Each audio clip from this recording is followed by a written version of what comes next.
Hello and welcome to another season of the Sprint Series. And this season, it's the Simrigs Sprint Series, Season 11. We're off to Oulton Park tonight. There's been a bit of moisture, early doors here, typical Britain. And this song is an absolute banger. I might just play this for the rest of the night. Absolute banger of a song. And joining me in the commentary box tonight is the one and only, the pants party himself, Jamie Conboy. How are you, sir?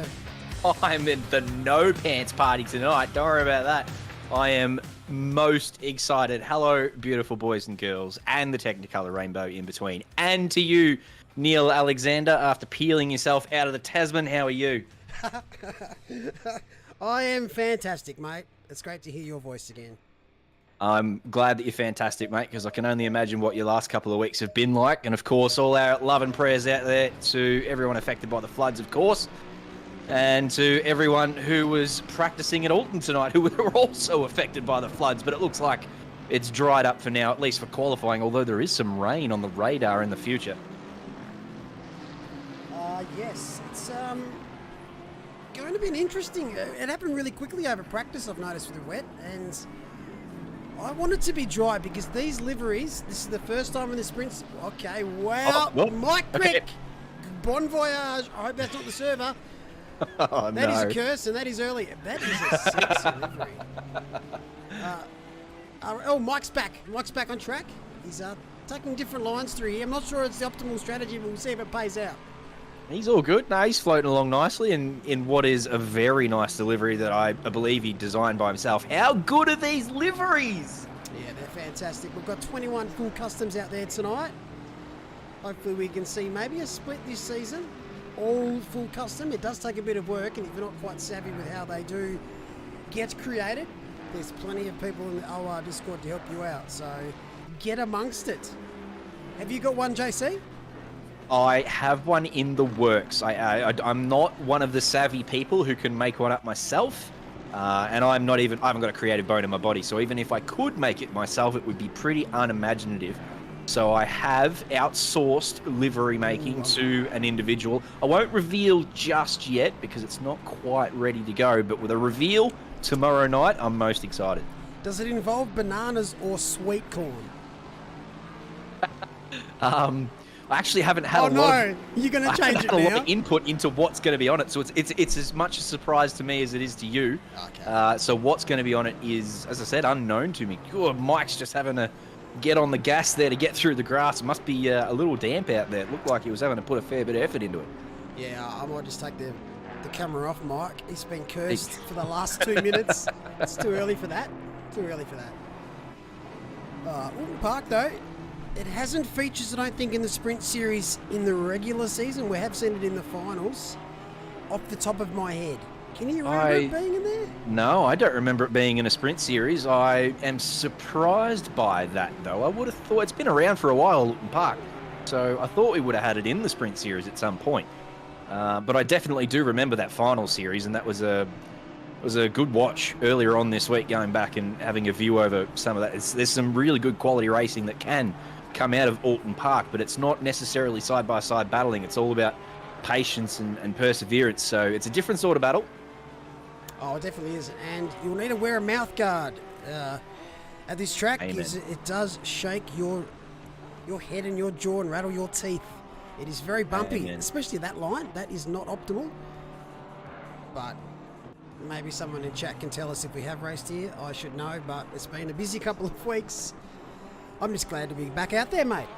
Yeah, absolutely, mate. We've all missed the Sprint Series, I'm sure, and ACC action. So, yeah, it is very good to be back for what is a Simrigs-sponsored Sprint Series, by the way. Welcome to Simrigs. All those out there, if you haven't gone and visited their website, I just had a quick look at it. Goodness me, what a website that is.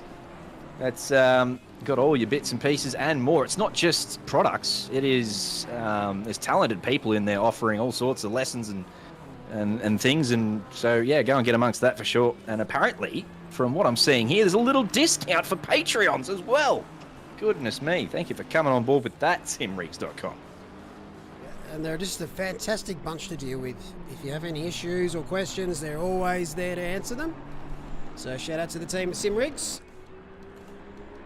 It does sound like their community is just as good as ours. So obviously we love our community and all our friends here in OOR, but it sounds like Simrigs have their own little community full of helpful people. So yeah, I'll be getting amongst that for sure. But as I said, yeah, welcome to them. Yeah, absolute legends. So we'll be giving a few prizes during the season. We'll be giving a shout out to Product of the Week, a few discounts here and there. But yes, if you can support them, do it.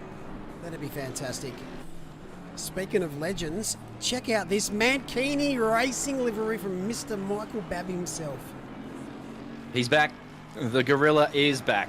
We all obviously understand by now what this man's been up to in the last 6 months, and it is excellent to see him racing again, which is, I believe this will be his first competitive race since obviously we found out the news. So welcome back to Michael Babb, and best of luck at what is, I believe, his favourite track. If not, it is definitely in his top 3, but I think this is his favourite track. So it'll be a great return for him if he can pick up a result here.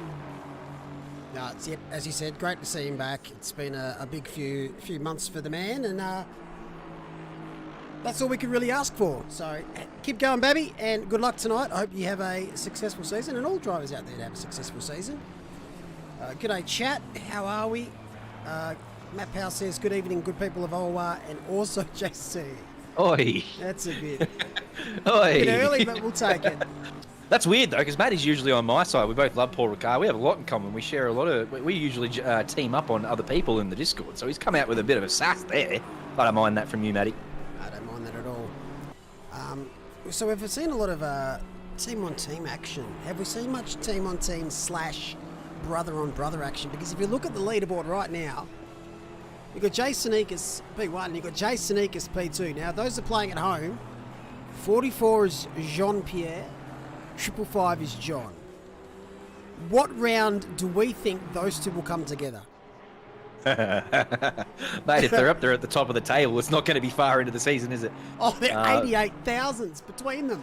Unreal.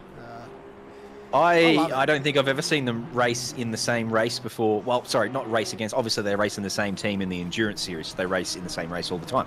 I don't recall ever seeing them race against each other. So yeah, this would be an experience. Theory of them never seeing them in the same room has maybe been debunked a little bit.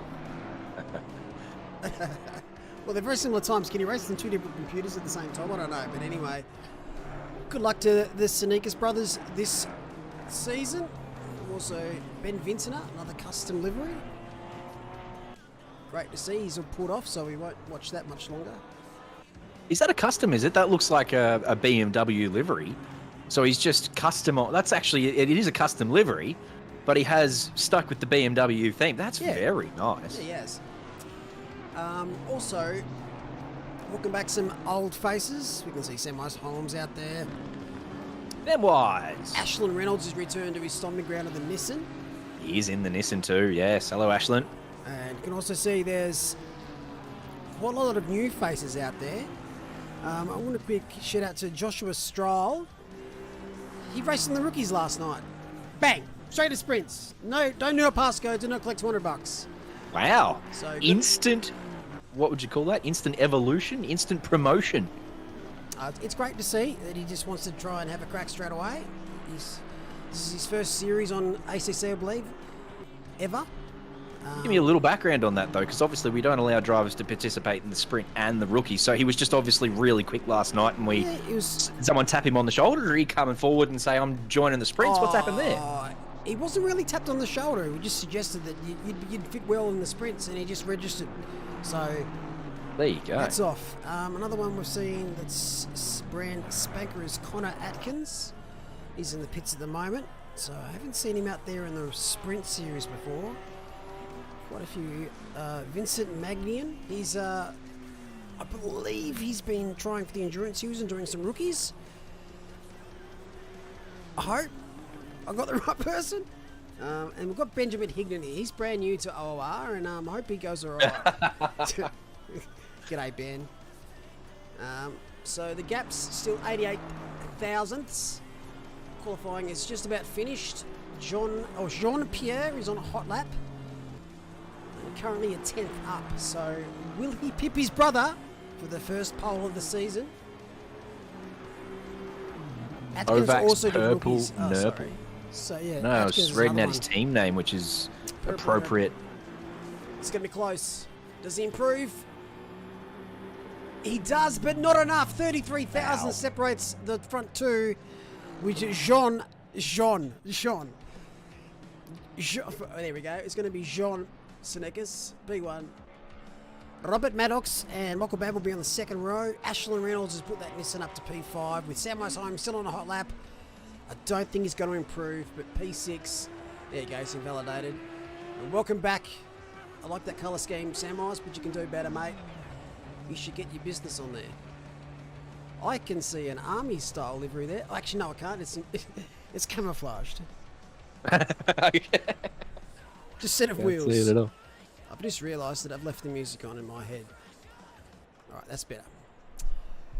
Alright, first race. So tonight we have a 1 hour race. It is a sprint round and we have 2 mandatory stops.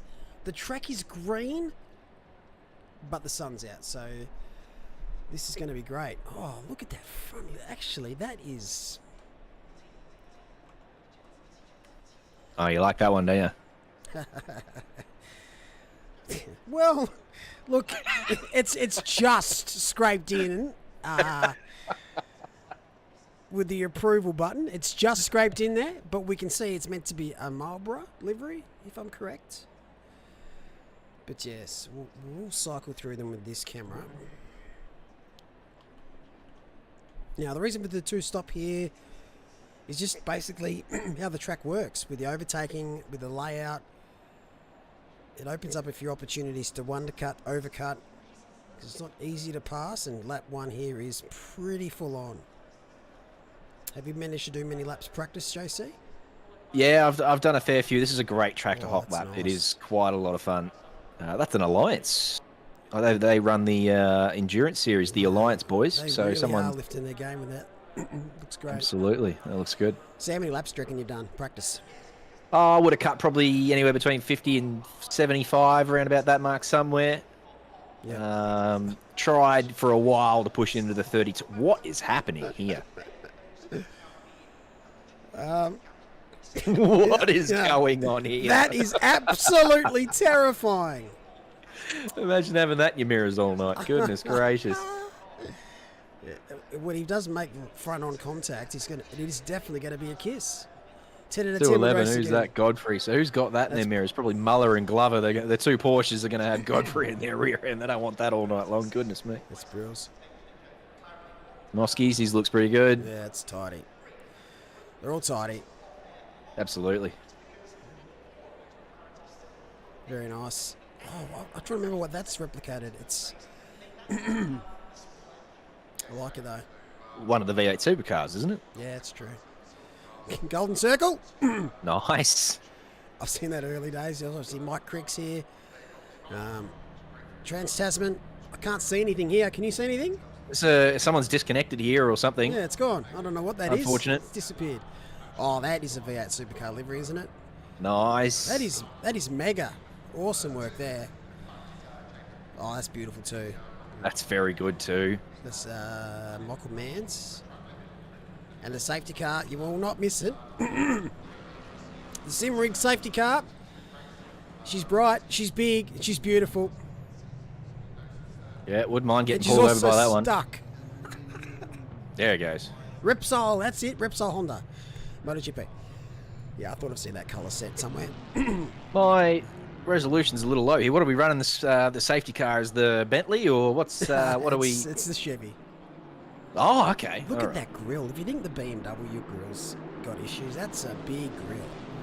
I'd prefer the BMW to that one, just quietly. The same. 100%.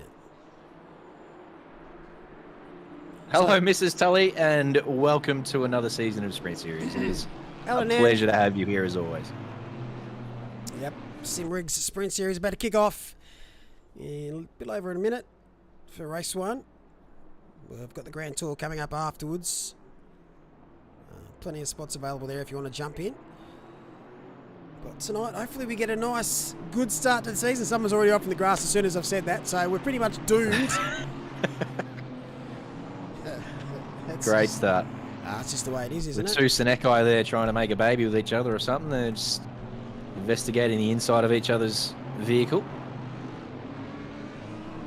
Interesting to see one in the Honda and one in the Aston. I would have thought they would have teamed up and gone in the same car and shared setups. But of course, if they're going to be competing with each other, maybe they don't want to share anything. Yeah, working together gets in the bin as soon as we're out on track here. And of course, very interesting to see Page in P2, considering how hard he dominated this split last season. If my memory serves, went 100% in terms of race wins, won every single race that was available to him. So John just coming in and stamping his authority in the family business here really early on this season. That is correct. And no disrespect to last season's split, but I think this one might be a little bit more competitive across the board.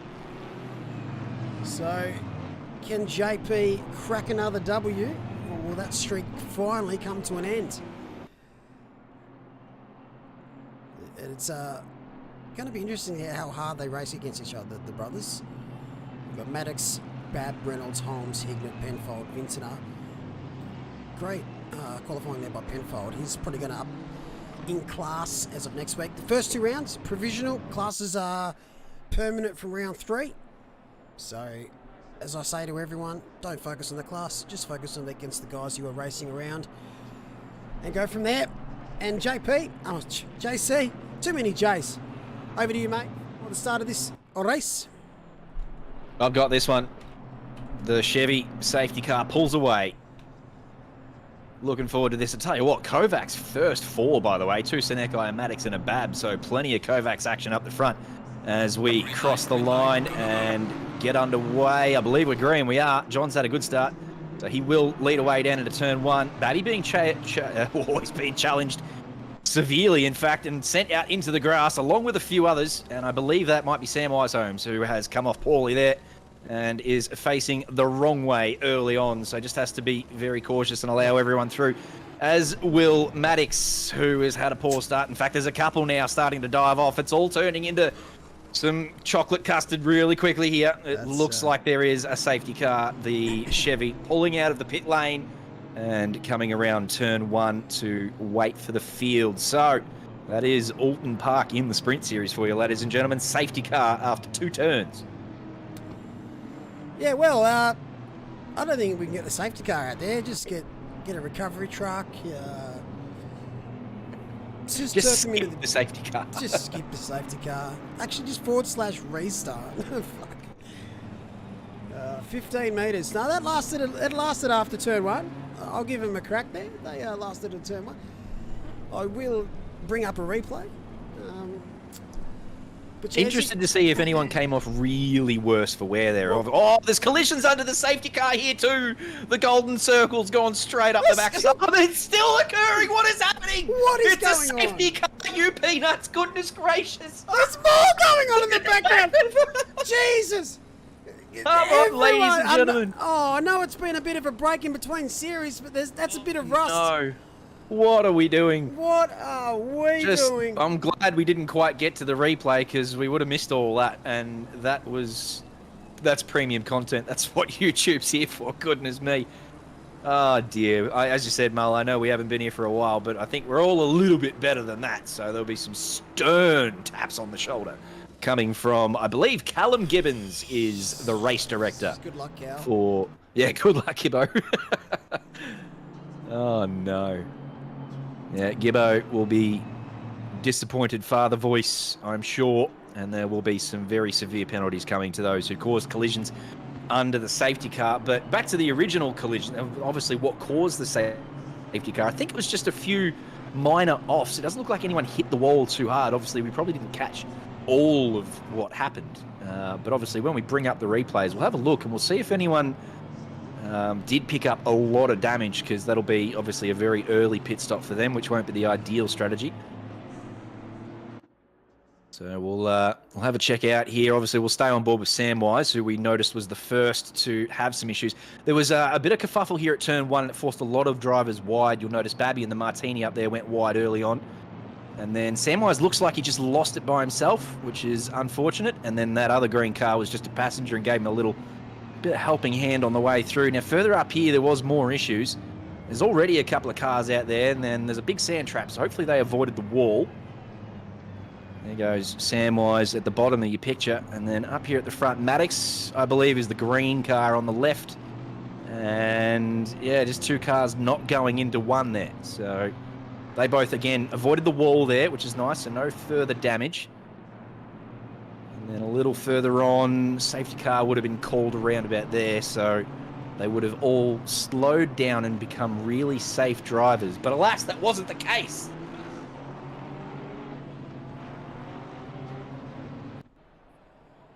Yeah, that was not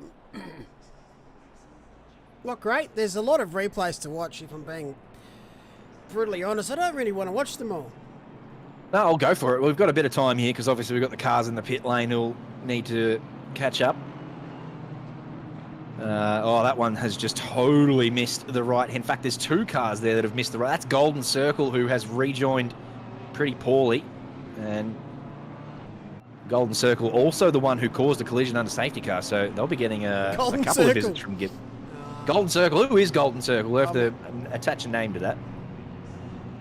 Not actually sure, but yeah, not a fantastic start. But 2 stops, still got 55 minutes. A few pit stops to fix some damage. Sad about Ashland. What happened to Ashland? He's had issues as well. Reynolds has dropped to 25th. So a couple of those front runners, Samwise Holmes, Ashland Reynolds, Robert Maddox, they're all dropped out below the top 20, but it's just, it just is what it is. Pit window is opening. There's a couple of drivers down there who look like they're a little out of place. Godfrey, another one of those, I think, who may have been involved and is down there in his Honda and P22. So plenty of time left, of course, and a 2-stop race. So there's still plenty of opportunities to get back amongst it. Yeah, a lot of those drivers would have just been caught up because it's a typical British track. A lot of grass on the outside of the circuit. And you see a lot of cars spin, come across the track because they just can't pull it up. That's why you've got to be very careful and tiptoe around a little bit, especially early doors. But that wasn't the case there. I've seen some pretty hectic crashes at Brands Hatch, and that's what it reminds me of. A lot of Brands Hatch type of stuff then, but we will rebuild. We will rebuild. Where does your hatred of Brands Hatch come from, by the way? Do you just not enjoy driving the track? I'll make a confession. I don't actually hate Brands Hatch as a circuit. I just don't like racing around it in GT3 cars in this game. I've actually enjoyed it more on other platforms with other car versions. Yep. But I can't tell that publicly, so hopefully no one heard me, but yeah. What's my other hatred? Pineapple and pizza, that's a fact. We've debunked. No, it is not. We debunked that last season. You've already called yourself out on that one. Look, if I was starving, no, I'd definitely eat my own shit. No, so I was getting my keys fixed the other day at a key place, and I had about half an hour to spare, so I popped into the shop next to the place, and I got myself a little mini pizza and iced coffee in Lamington, and I pulled the pizza out and had a little bit of pineapple on it. Yeah, look, I've smashed it. Demolished the whole thing. Slow licked his down! lips afterwards. For goodness sake, you don't need to This is the same place the last incidences under safety car occurred too, so that spot there seems to be causing issues. They come out of that really, really slow chicane, and then you go uphill there, so I guess they're just eager to get going, and then they obviously have a blind spot coming up over the hill, and yeah, so the reason why the safety cars probably backed them up a little bit more, they would have said this over voice communications, is because of the people that pitted, they fixed the damage, they're allowed to catch the back of the pack, which you can see 87 is nearly there. So I'd imagine the safety car will be coming in this lap, and will be green, green, green, and hopefully not red, red, red. Look, I'm going to give you another crack. You can go after this safety car restart, JC. I'm all about it. I'm ready to go for round 2. Now I can remember why we don't do this circuit. It is a tricky track for a season opener. Obviously, there'll be a lot of people who may have just taken a couple of weeks off and enjoyed their time not sim racing, and if they've been dropped back into this, then it will be an experience for all involved. But anyway, underway again. On board with Jean-Pierre Seneca here as he chases John over the start-finish straight. We go green again.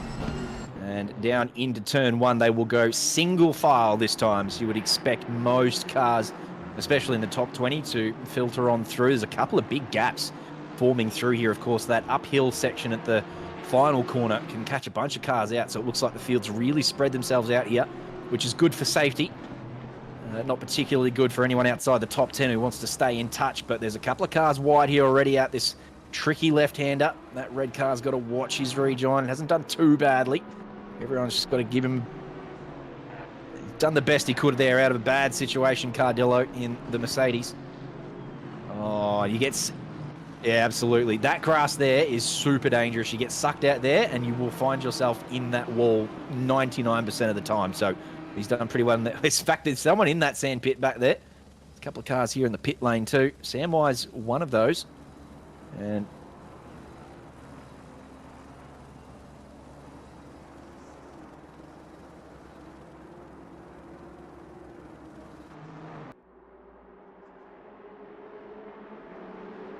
yeah, my only concern there is if they do happen to find any sort of traffic, there's obviously a couple of cars in the pits there. If they get into any sort of battles, or lo and behold, have a spin or something, they will get lapped really quickly. And if you get lapped here, you're going to get lapped all night long, and that's no fun.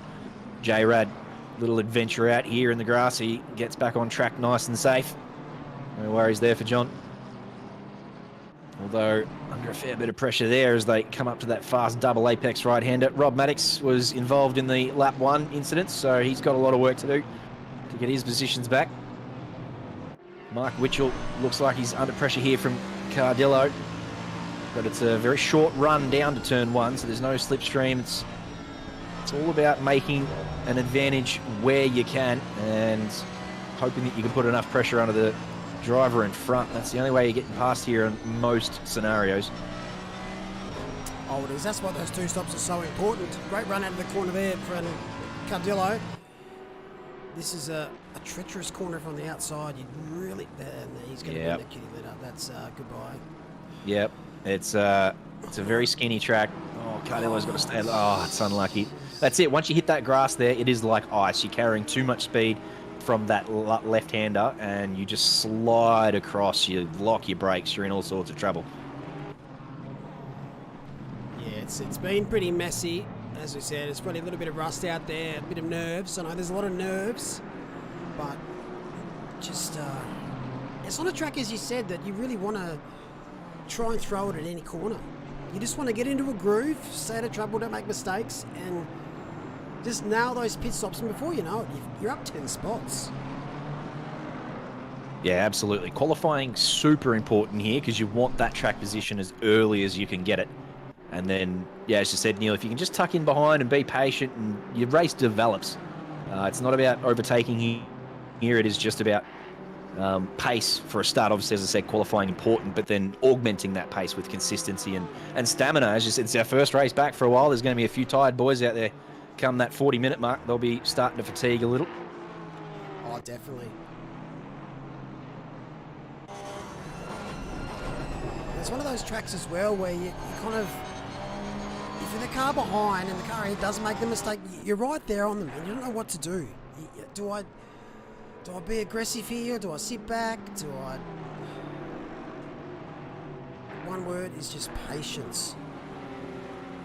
Yeah, well, Glover being asked that question right now because it does look like he's got that Porsche under control. He looks maybe a tenth or two quicker than Penfold in front of him. Sorry, that's Strahl in front of him. Oh, but he's just given Strahl a little help around the corner there, who's Joshua's done pretty well to manage that just quietly.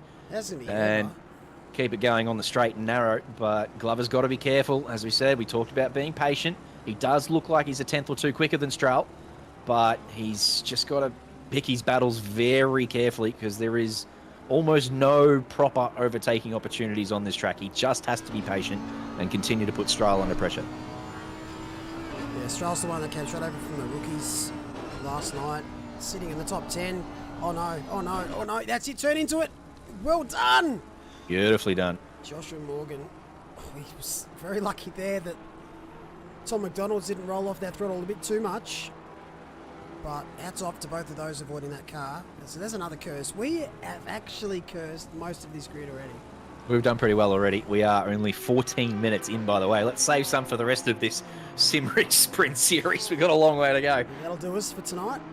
Sean Muller, CP Motorsports. Brilliant looking car. He's in his beloved Porsche again. He's out of the Ferrari.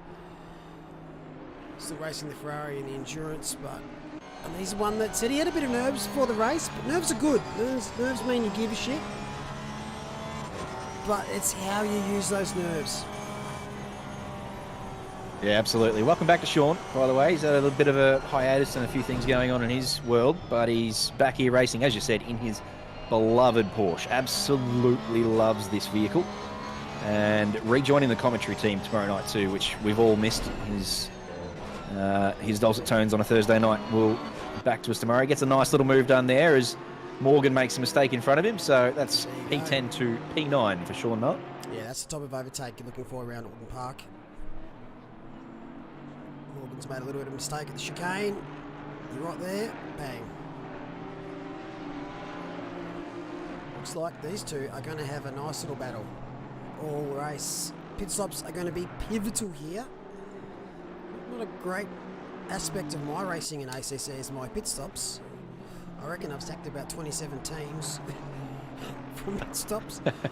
But at least I can stop F1. I get that bug. I don't do the turn in, so I have to wait 1.5 seconds. Pit stops the death of me. Oh, there's an invisible car ahead. I didn't see it though.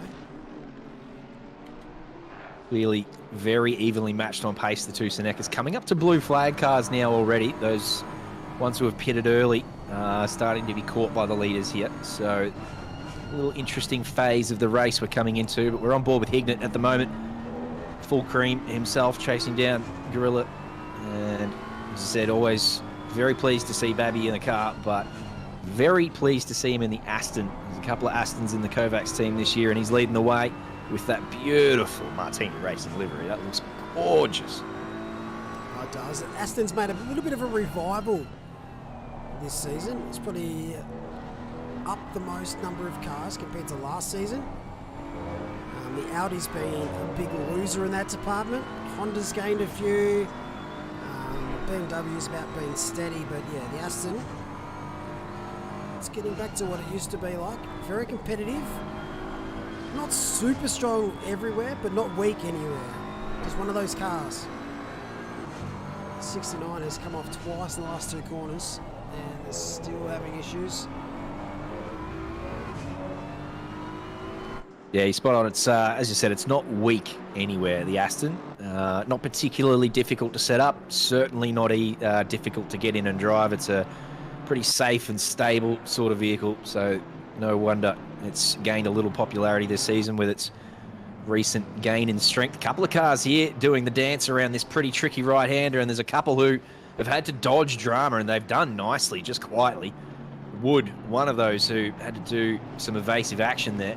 Michael Mann's just struggling to keep this BMW on track at the moment. And that rejoin wasn't too shabby, although it was a two-man rejoin. The Trans-Tasman entry there had to do a bit of avoiding action. Spicy. It's a decent mix of cars out there.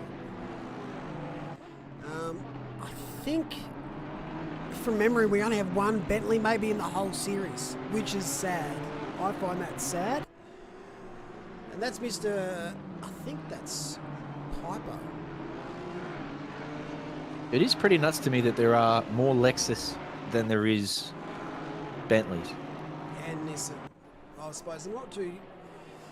Nah, the Nissan's a different... The Nissan has a cult following within OOR. There's a bunch of weirdos that absolutely love the Nissan, and they keep recruiting like one each season, and then they're just gone. You never see them again. They're just in that Nissan chat room chanting away at each other and whatever they do in there. led by Nissan Villalonga. Nissan Villalonga. Nissan Chet, I think. I'm waiting for one of his questions. I love him. Has Nathan picked the Nissan this year? Cricky definitely has. I'm not sure Connor did. I think Connor went the BMW. But either way, just pick what you enjoy. Very nice. I've only just noticed that in the rear wing. Love it. So we're starting to lap cars now.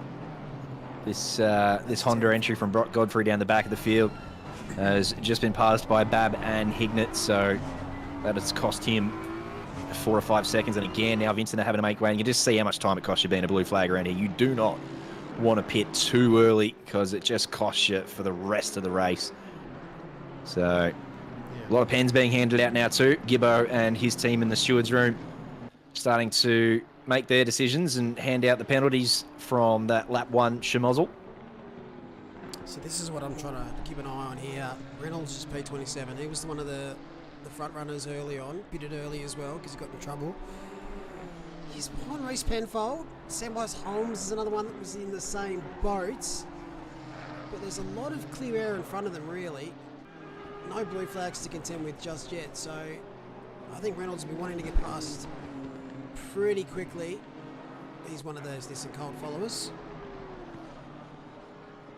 This is another tricky part, though. You can see on the track map that triangle coming around turn 1. That's the leaders. So they really only have about 7 or 8 seconds of good, hard time to play with, which means they can't waste any of it battling. Ashland will want to get this move done on Penfold. He will think he's quicker than Penfold.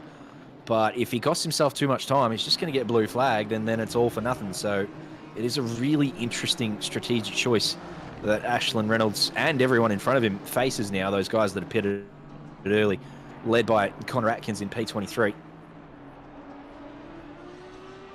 Yeah, Ashland want to get past pretty quickly. He's got a lot of pace here, but looks of it. Samwise is 5 seconds up the road. That's all 3.4. 3.3 from Rip Penfold. It's close. Big shout out to Callum Gibbons' fingers. He's mashing that keyboard at the moment. Been an interesting start. Interesting start. Up the front. Yeah, absolutely. Plenty of places to point the camera. There's been good stuff happening everywhere. But this battle, still 3/10 the margin. Page just following John around nicely here, waiting to, again, as I said before, is it going to be a strategy that comes out from Page? Is he going to try the undercut or the overcut? We don't know how much petrol they've got. It is going to be an interesting battle up here at the front. It is good to see Page being challenged in this split, so this will be a good watch. Oh, definitely. And it's even better that his brother's the one challenging him. Good bit of banter. It's disappointing that we can't see these two in the Pro Series, which qualifying has started already, as their work and Saturdays do not play ball. But make sure if you're out there and you want to get involved in the Pro Series, sign up. Oh, there's a car ahead. Be careful, don't go too deep. That is Reece Penfold. Is that the one that was battling with Reynolds? It is the one who was being chased around by Ashland Reynolds. So whether or not Reece got that one wrong by himself or just got a little help from Ashland, we don't know the answer to that at the moment.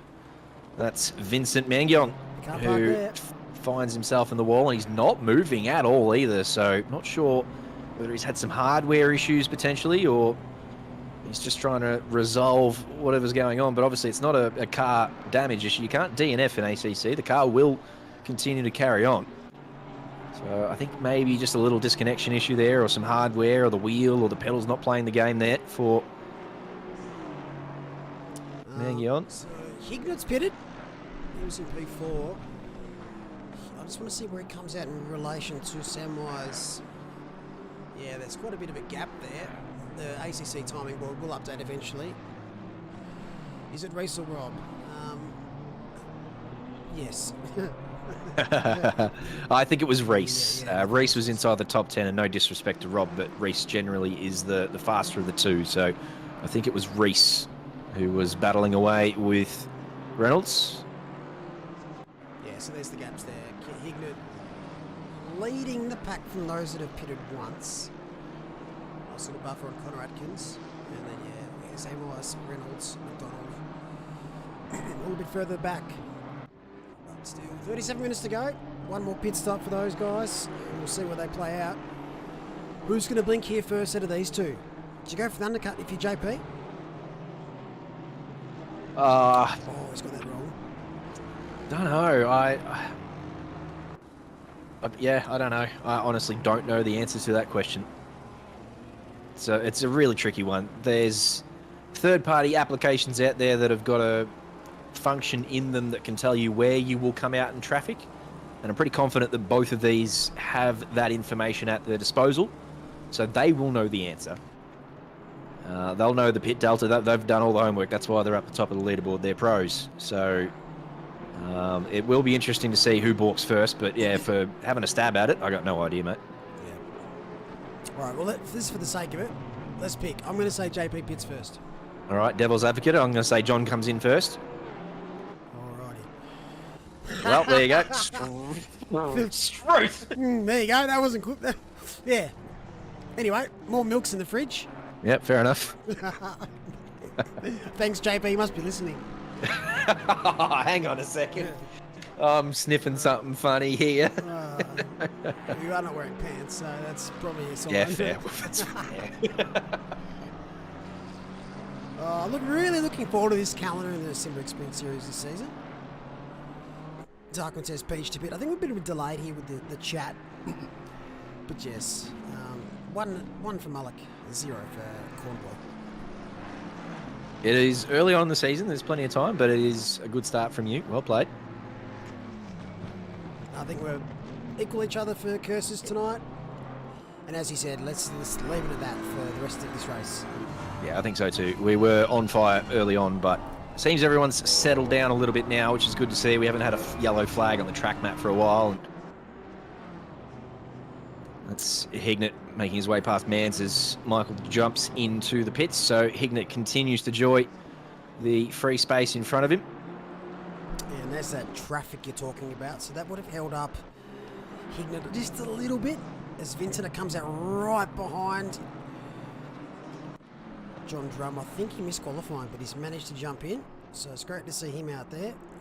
What sort of traffic did John Senekis come out into would be my question. There's Pete. Sorry, it was Pete. Look at the space. Right. Beautiful. Yeah. So you'd expect John to follow. Yeah, he's already in. There you go. So they've done that beautifully. So who got their pit stops right? Here's an interesting little, because they were, what, 4 tenths apart. There was no, whoop, someone facing backwards back there. Just outside the pit lane there. That's 69, Paul Leans. Brock, that is terrifying. I think he understands it is too. His team name is a wide-eyed surprise face, so I think he knows what he's doing. Yeah, look, it's terrifying but beautiful at the same time. I do wonder if that is a Rugrass creation. Oh yeah, what split's he in this season? Yeah, I think he's obviously tomorrow night. We've only got the one split tonight. If you think Godfrey's is hideous, wait until you see Rugrass, chat. Wait until you see the great man's livery tomorrow. Doug Wilson is a very handy creator of liveries, but he doesn't do normal. He does not do standard liveries. He's not going to make a V8 supercar creation for you. He is only in for the shocking and the awing. And wait until you see his tomorrow. Goodness gracious. Can't wait. Glenn Germain has been peeling his eyes out of his head all week after having to approve that one. Yeah, Glenn's been sending me some snapshots of the liveries so we can approve them. And yeah, there's been a couple of amazing ones. There's a toilet duck livery looking out for tomorrow night. I can't wait to see that one. Oh, in the background, I think that's Paul Leans. He's just lost it again. There's a couple of drivers really struggling for grip out there in this 30 minutes. On board here with Maddox, who's made a good recovery after being involved in that lap 1 incident. He's done nicely to be up here chasing Noski around. So another bit of Kovacs on Kovacs action here. And Maddox, you would expect to clear Noski. Once he comes into the pit lane, Noski, Maddox will continue to make more spots up. He's done a nice little drive so far to recover after, as we said, that initial... Tell you what, he doesn't want to wait for the pit stops. He's going to have a little look at Noski down the inside here. He gives him a bit of a bump on the rear quarter panel, and that's a very tricky spot. That downhill section has a bit of a hill in the middle of it. It almost sends you off, and you get a bit airborne, so there's no braking power there, and Maddox had to be really careful. He didn't fly up the back of Noski, and it came pretty close. Very close, yeah. That corner's got a bit of a weird camber mid-corner and too wide. There's a couple of different lines you can take on exit, but lucky nothing came from that. Maddox is looking quite pacey here. Up now. He's a good defender, so it's going to be hard for Rob, but they both haven't pitted yet. There's 31 minutes to go, so I'd expect probably Maddox to come into the pits here. Maybe we have another bet, JC. Who pits first? I've got Maddox. Noski goes first. Righto. Yeah, so John's come out of in front of JP. So their battle resumes. They're 3/10 separating them.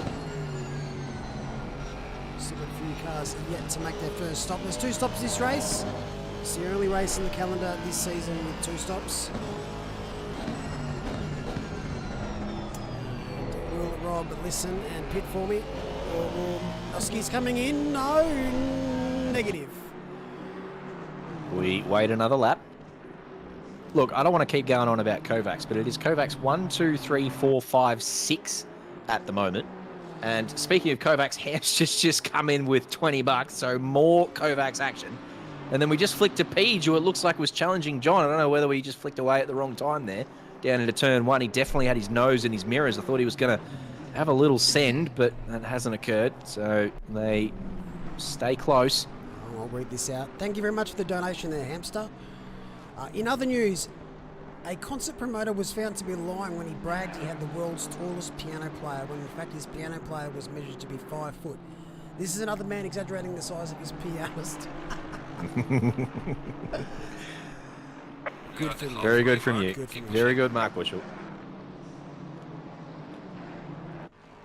Thank you very much, you handsome and generous man, for the $20, which will continue to feed the OOR hamsters. So a bit of hamster to hamster action there.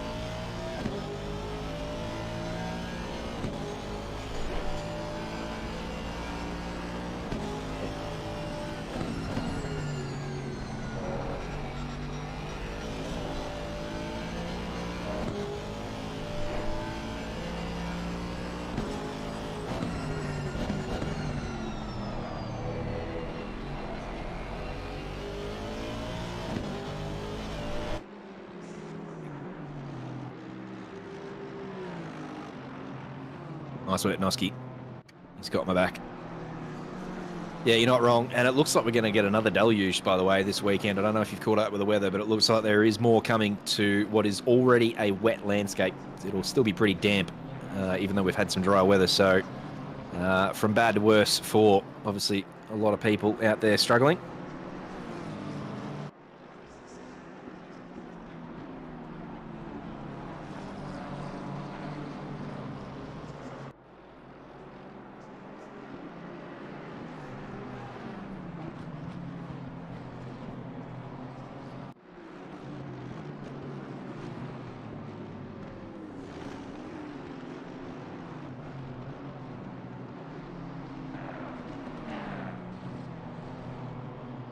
Oh no, oh no, oh no, oh no. That's the worst thing that could have happened for Ben Hignett there. That's Chris Withers, who just got it a little bit wrong around the fast left-hander, clipped the grass, and pretty innocuously, really, rejoined the track. Not by any, he wasn't in control of his car at the time, and poor old Ben Hignett, he only caught the slightest of taps on his way through, and that put him in the grass. And as I said, that grass, once you get on that grass out there, it is game over. And Hignett finds himself, well, all sorts of sick and sorry now. That is a very ugly looking BMW. Look at the steering angle on that. That is not good. Oh, and then a couple of cars here, obviously not understanding that Ben's wounded. And just getting their entries into that chicane all wrong. Ben's just got to be super cautious here and try and get out of everyone's way, but it's such a skinny track. There's not a lot of other places he can go, so people have just got to be cautious as they come up to Ben here, and unfortunately there's not a lot that the marshals and the stewards can do. Tell you what, Joshua's handled this pretty well. He understands that there's a stricken car in front here, and he's jumped off the gas and done his best to be patient there. He's handled that really well, Joshua Strahl.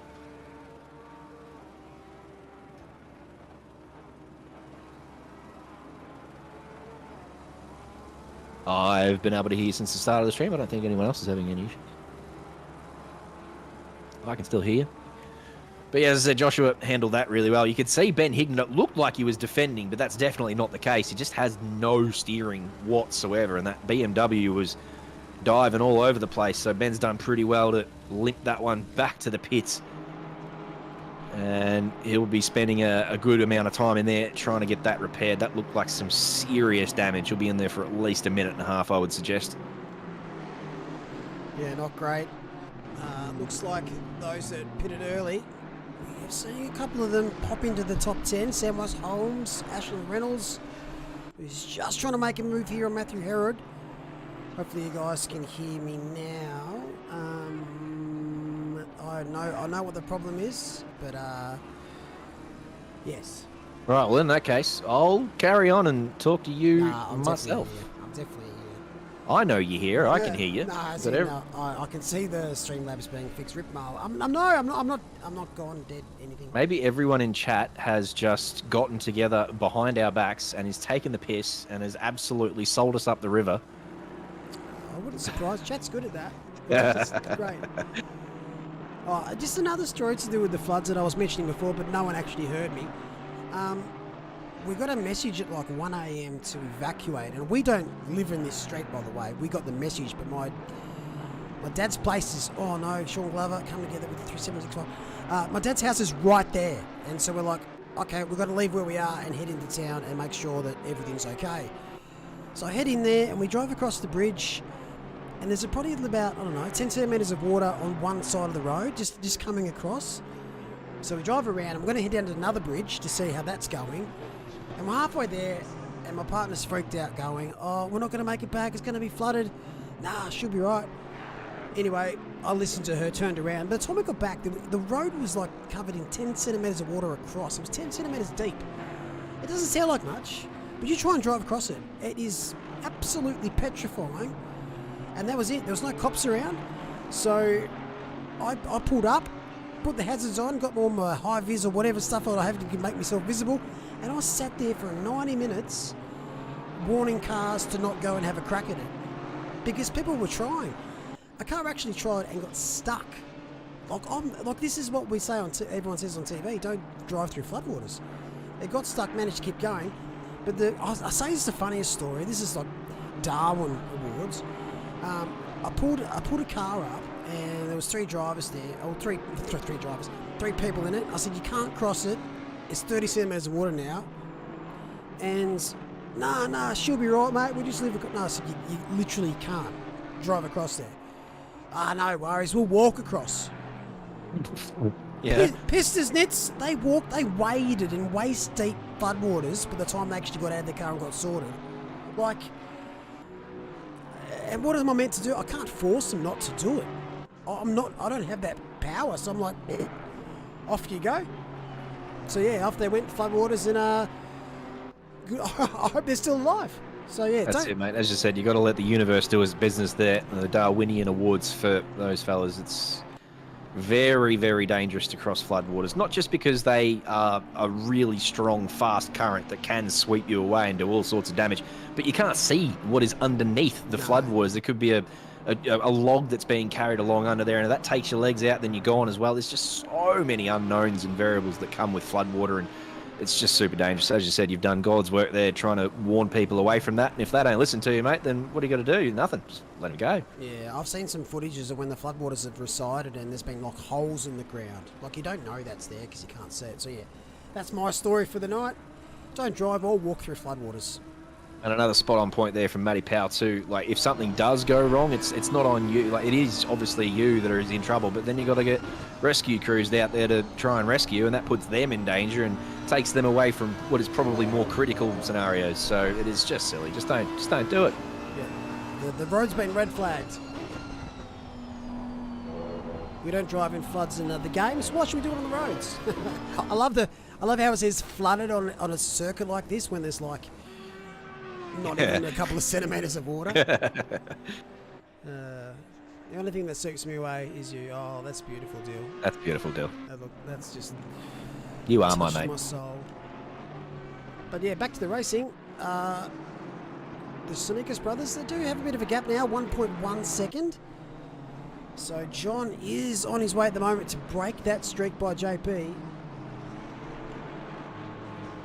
Yeah, this has been a good battle that's been developing for a while too. This one between Maddox and Glover.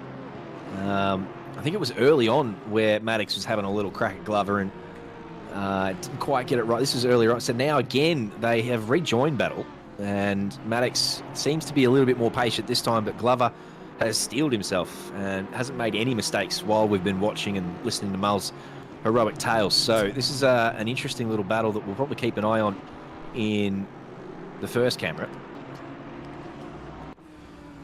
We'll just And in fact, it does look like he has eventually got that done. Glover not quite getting the exit out of the chicane that he was after, and Maddox makes his way through and into the top 10 on track, mind you. Maddox with that 10-second penalty will have that come off of his time later on and may affect his position. But just for now, Maddox on track, P10. He'll be pleased with that. Oh, absolutely. And as you can see with the pit stop counter on the left now, Sam Holmes and Matthew Herod, they lead the way for those that have served all their mandatories. And John Rad in P5. Now, I really hope he has read the settings for this race, because it's 20 minutes to go and he hasn't done a stop.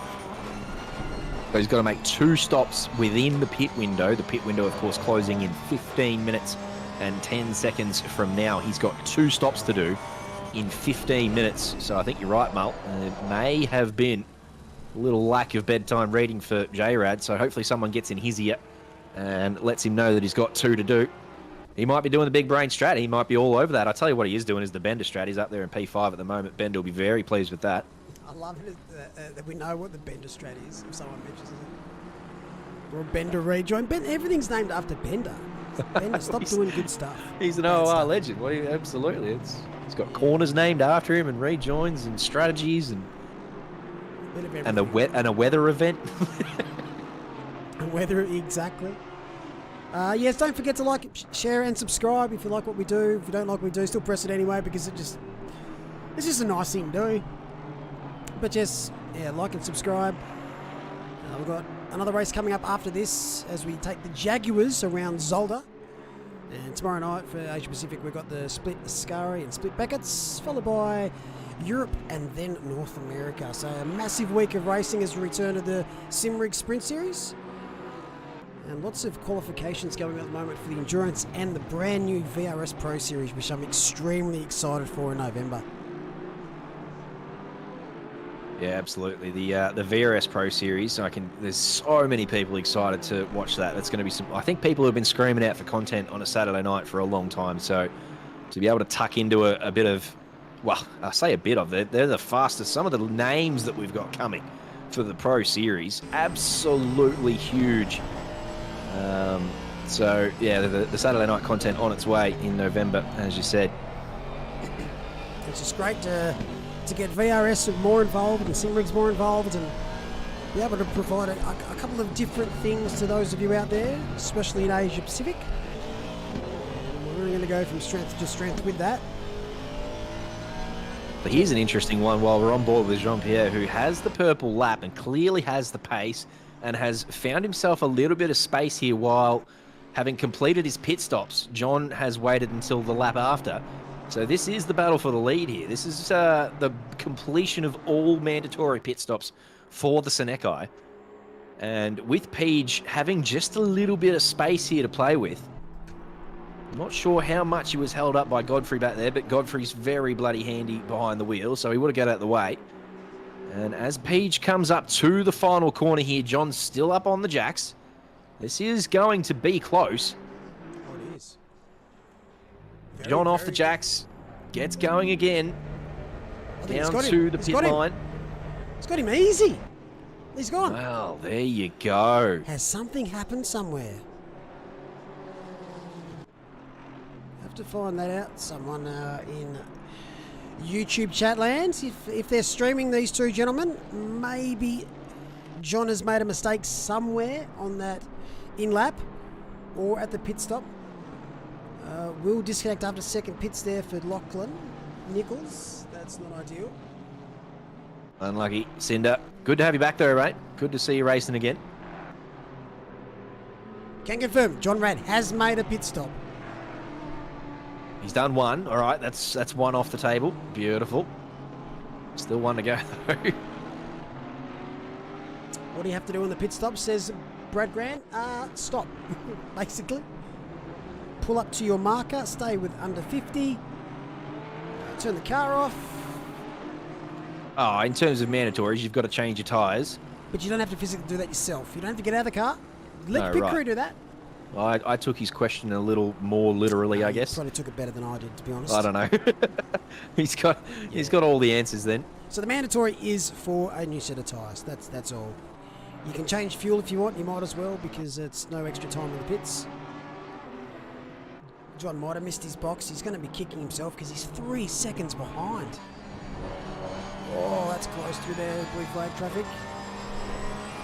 Yeah, 3 seconds behind, but critically, the track position. He's now got to make an overtake if he wants to get that win back. So, yeah, I don't envy the person who has to try and overtake Jean-Pierre Senecas, and especially at Oulton. It will be no easy feat for John to get the win back, if indeed that's what he wants to challenge for. Zach, it's just this race. This round is 2 stops based on the circuit. It just works out to be a lot better overall. It mixes things up a little bit, but the other sprint rounds do have the 1 stop. Also, big congrats to all the rookie series drivers last night, completing round 1 here. It's a different format last night, 2 25-minute races, which I think took the pressure off you making a mistake in the first race. So you can have a second chance, and so some great feedback from that. So well done everyone involved, and a big shout out to our rookie admins doing God's work as per usual, best in the business. Let's all just bask in the glory of this man leading this race, by the way. Just quickly flick back to Mr. Michael Babb, because A, this livery is primo. B, it is his return, and we're all keen for it. C, it is his favourite track.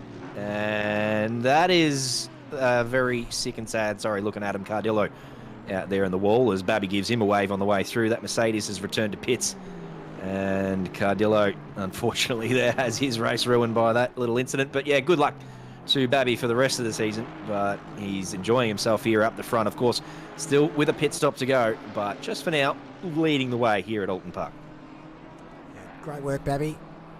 Yes, there is a drop round this season. I think Adam Cardzilla might be using it for this race. Also, g'day Sticky Butts, Mr. Brad. Great to see you back in racing, I believe, this season, mate. Sticky's been around for quite some time. Used to race in our F1 series. So, great to see you, mate. Maybe John can convince someone in JP's household to go pull the plug on his Simrig or go and distract him. Well, based on where they are, their power can be a little bit flaky at times, so I'd imagine if one of their power goes off, both of them go off. So if you P3 at the moment, always a sneaky chance. Not that I want to curse anyone that their power goes off. Here's a bet for you, JC. Whose power goes off first? Oh, no. No, we won't do that one. Getting involved. No, I'll skip that one. But I reckon JP, if anything. Anyway. I don't want any piece of that. Maddox, John Rad, they're yet to do their final stop in that top 10. Reynolds here is 11th, right behind Tom McDonald. Tom McDonald having a stellar race tonight. We'll be very chuffed with that.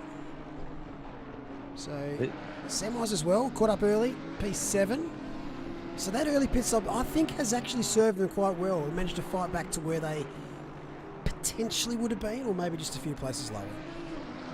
Yeah, absolutely. Great shout for Atkins and Holmes, as you said, who were sent to the back of the field. Holmes has a 15-second penalty that he's got to contend with, so that'll hurt his standing. This is Reynolds down the inside. He was well up alongside, but again, you can see how skinny this track is. It's not like the cars weren't attempting to give each other space there. T-Mac and Reynolds just coming together with the slightest of touches on what is a very skinny piece of road, and a little innocuous collision there sends T-Mac off into the grass. So Reynolds does pick up P10 on track, but the stewards will have a little look at that and decide whether or not any action needs to be taken. Let's see how our debutants are faring. Joshua Stroll, P12. Connor Atkins, straight off his rookie race last night. P6. Kept his head down. And look at that. Look at that. Seriously, just look at that. This man is fighting for P6, and he's just understood that maybe Sam Wise has a bit more pace. I'm going to let him through and tuck him behind. Like, that is just smart driving, in my opinion. And his big brain, high IQ driving. Absolutely spot on. He knows that Samwise has the 15-second penalty, so as long as he doesn't lose him by too much, which he won't because he's got pace clearly up here inside the top 10, looking very comfortable in this Roshan Racing Aston Martin. Yeah, love to see it. Another battle we saw before, Sean Muller. Right behind Joshua Morgan. Which circuit, JC, are you most looking forward to this season? If you can remember the circuits. That's putting the pressure on. I do recall that. I do recall that I wasn't particularly pleased with the track list when I first saw it. Oulton Park is a favourite of mine. It is top 5, but obviously not all the tracks are in the series, so I don't recall where we're going, but I'm going to go pull it up because it is an interesting question. So Oulton Park would be up there as one of my favourites. Spa's next week is a super sprint Spa round. can get the pin. Coda, Monza, Silverstone, Nürburgring, Kyalami. Monza's terrible track for me. I would like to enjoy Monza, but I don't. Coda I do really enjoy. Sean Muller just having to let a few cars through here. Just as I was looking at another screen, that's happened as the leader comes through. John is P3. That's right, because Babby has not done his final stop. What about you, chat? Those that are competing, which round are you most looking forward to? Silverstone will be our mini endurance race of 90 minutes. Yes. It was a big winner last year at Bathurst. Kyalami will be a final round, a super sprint round. Nürburgring's always fun. Monza doesn't get much run these days, but I still believe it adds something every now and then. Coda will grow on you. Spa, well, you either love it or hate it. But for racing, it's actually amazing. Yeah, look, I would have said, before I saw that it was a mini enduro at Silverstone, I would have said Oulton Park is my favourite this season, just because of the 2 mandatory pit stops and the fact this is a really fun track. But mini enduro at Silverstone really speaks to me. So that, I think, especially because I'm in the McLaren, which is incredibly broken at that track, that for me will be the one I'm looking forward to. And I'll probably put the most practice in for. Silverstone Mini Enduro, yes, sir, thank you very much. What have we got here? What, you mean drop round from Chris Vining? Obviously, a massive fan of Monza. Is that you, Babby, in a different account? Monza, it's its thing. It's always been a little bit overrated, in my opinion. It's a fairly boringish track, but with the right setup for an event or race, it's pretty hectic. Kyalami, you can't really go wrong with Kyalami, but I know you're not a huge fan personally, are you, mate? No, it is. It used to be my least favourite track. I've forced it from my memory, but there's another track that I've now got on top of that list that forced it out. I can't remember where were we last season that I hated. Oh, what's happened? Didn't have a great fun. I didn't have a great season. Didn't have much luck. So Oh, yeah, all of them. Hey, All of them. I don't know. I don't know which one I'm looking. I'm pretty going to say the mini endurance is what I'm looking forward to watching and spectating, but I do like calling races in Monza. I do like calling ones at Spa. Nürburgring can be hit or miss, but it's still a fun track, and Kyalami is always, it's the home of the car park. Speaking of ridiculous things that I've said over my journey, my partner's actually making a t-shirt of 12 metres. Yes. In a cricket machine. Yes. I said, here you go. This is what you got to put on there. Do it in whatever way you want and show me. That will sell like hotcakes if she comes out with that. I don't know whether to put the full saying or bleep it out, if you know what I mean. I think it should be bleeped, yeah. Obviously, you want to have the capital F at the front and people will understand what it is, but a couple of little stars and hashtags or something in the middle just to... Because you want to wear it to your nan's house, you want to explain what the situation is, but you want to be respectful as well. But I think everyone who sees the shirt, who understands the context, will obviously know exactly what it's all about. As Babby finds himself in the pit lane for his final pit stop. And there's John getting a little sideways in the Honda there, in the not Marlboro Honda. He's got a little bit of work to do still to catch up to Peach, but he has made inroads. It was outwards of 3 seconds. It's now under 2.5. So with 6 minutes to go, anything can happen for Jean-Pierre Senegas and John Senegas. So we'll keep a close eye on that as we come into the final closing stanza. Where does Babby filter at? He might hold on to that P3. Vincent's not even quite at the last corner. So those front three have really made inroads. As obviously we lost Benjamin Hignett to an unfortunate little tap, which put him in the fence. And he was running P4, but he's now sitting in P23 with a penalty. So that's how quickly you can change. Yeah, absolutely. Incredibly sad for Ben too. As you said, he was in a really good position, and what happens, not his fault whatsoever. Generally, you can accept a bad night if it is of your own doing, but when it is completely out of your control, something like that happens. Accidentally, of course, we're not putting it on Withers. It was the other car involved. It's not his fault either. He was out of control and he made an error, and that happens. But yeah, poor old Ben Hignett, just a passenger in that situation, which can really hurt. Oh, it can. But you can't focus on it. You've got to move forward. These things happen. They will always happen at some stage. Probably recovery of the race. Samwise Holmes, P5. May still drop a few positions after the penalty post-race. But I would have said Atkins, who started around about the same place on the grid and was also involved in the lap 1 kerfuffle and was at the back of the grid with Samwise Holmes. They have had the same sort of race, but obviously the only thing that Atkins has as a positive over Samwise is that 15-second penalty. So I would say it'd be Atkins just. Yeah, look, that's a good shout. That is a good shout.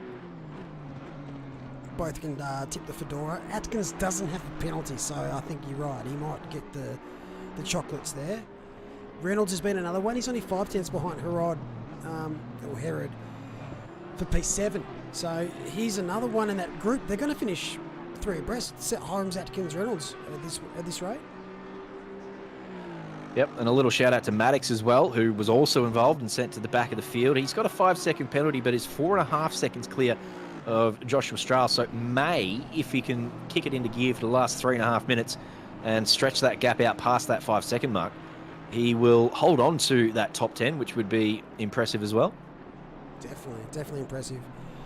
Brad Grant, no, it's Chris Vining. The subtitles, closed captions on. I think it's just set on YouTube at the moment. I just want to see what the feedback is and if it actually picks up half of the garbage that we spew out in our accents. So, yeah, it's quite funny. I don't know how long you've had that set up for, but I reckon some of our F1 streams have had that, and it's been comic gold. Yeah, I set it. It has to set at normal latency though, so chat is a little bit delayed for us. That's the only downside, but normally we get to chat anyway. Phil Popper, I don't think he's been in sprints, but he's been in the rookie series maybe, or not. I don't know. Actually, I think he has been in the sprints. Either way, Asia Pacific is actually full at the moment. We've actually overfilled it, but I've overfilled it for a reason, because You never, ever see everyone out there at the same time.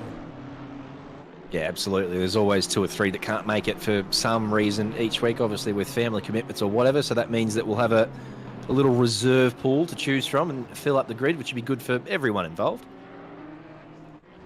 Oh, definitely. And there's a few more that are on the waiting list at the moment. My hot tip for this season is Split Beckett's is going to be absolute fire, and I mean in a good way. I was going to say now, is that because obviously it's renowned as split blood and causes issues and everyone's... I think it's a stronger split this season. I've noticed some of the names in there are just incredibly fast drivers. Yeah, it's going to be one to watch. Split Beckett's. That's 9:30 Australian Eastern Daylight Savings Time for those of you at Asia Pacific. That's on a Thursday night, tomorrow night. That is correct. All right, another little bit. We've got a minute 40. What Whoa! the flying hell was that? Whoa! Did Reynolds anyone is trying to be see that, or was that just me assassinated. and Mull hallucinating? Did anyone else see that? That is absolutely scary as hell. What on earth? Did the drivers see that? With, like, obviously Reynolds and Herod thick into a battle here, and they would be well and truly focused on their battle, and then all of a sudden a car... Was it a car or was it an intercontinental ballistic missile? Because it was going quick, wasn't it? that was not there to make friends. And,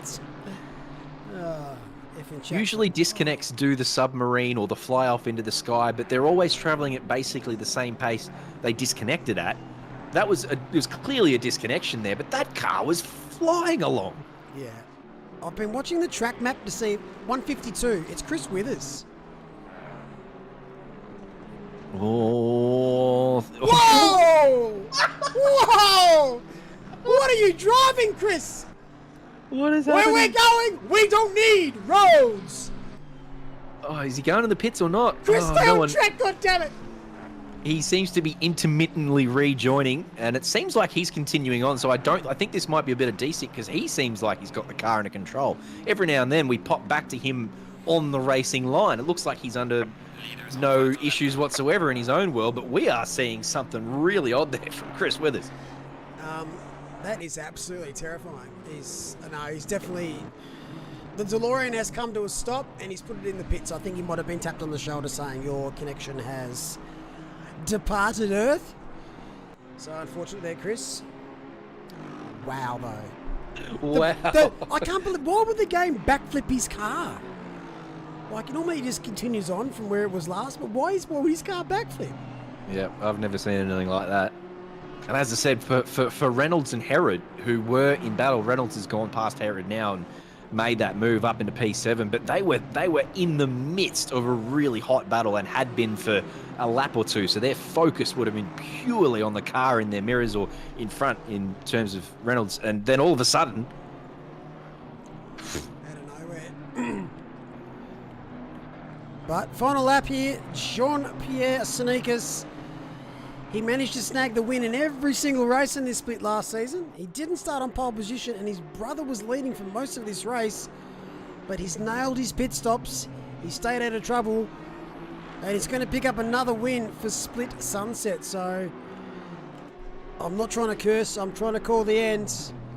So JP, he's going to cross the line in P1. Brother not too far behind, 2.2 seconds. And JP Sneakers picks up the win here at Oulton Park for round one. John Sneakers P2 and Babby, he's back. He's been through hell and back this season, but he's back on the podium in his return race in the Sprint Series. And it is absolutely beautiful to see in his Mancuni Aston. He'll be absolutely without wanting pumped. to downplay his in real life issues whatsoever, he didn't have a lot of season the last time. Sorry, he didn't have a lot of luck the last time he was racing. In his last season, he had a few issues of outside his own control, so he had no luck in his last time racing. So it's good to see him get on the podium here on his return. Yeah, great to see. Ben Vincent up P4 at the moment. No penalties. He does have Samwise Holmes right behind, who's caught him, but Samwise does have that 15-second penalty. So well done, Ben Vincent up P4. Samwise is going to cross P5. That'll change. Connor Atkins, we might say, is our driver of the day. based on what transpired on lap 1. Ashland Reynolds has fought back beautifully as well. He might get Sam Myers and move up to P6. Let's check those gaps. He's going to. Well done. Rod might get him as well. Ooh, that's going to be tight. McDonald P9. Still a race there. Maddox right behind. Another one who had to drive a little bit differently due to lap 1 shenanigans.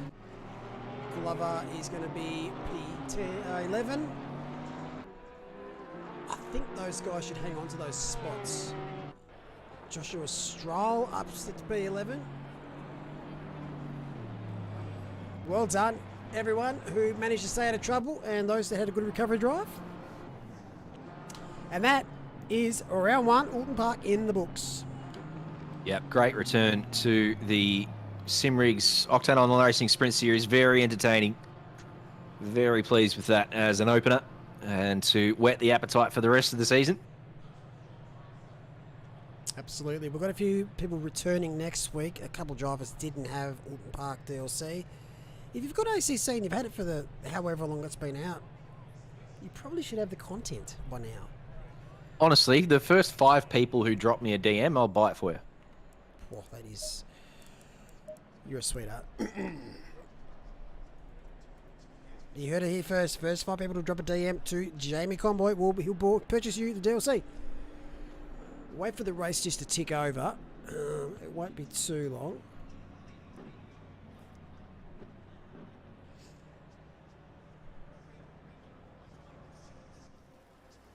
And I hear that rain coming down? Green light. Yeah, Go, rain's go, coming go. down.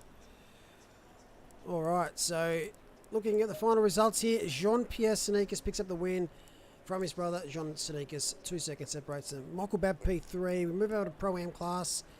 Matthew Herod, P1. Tom McDonald, P2. And Joshua Morgan, P3. In the AM class, John Rad, Reese Penfold, or Rob Penfold? I can't remember. Corey Williams, Silver class, Sugden, Wood and Barnes. Now these classes are provisional. Round 3 they'll be official. So take those with a grain of salt. But well done to everybody. That was a interesting race to stream for the Grand Tour. Well, based on looking at the entry list and how many people are in the server, maybe.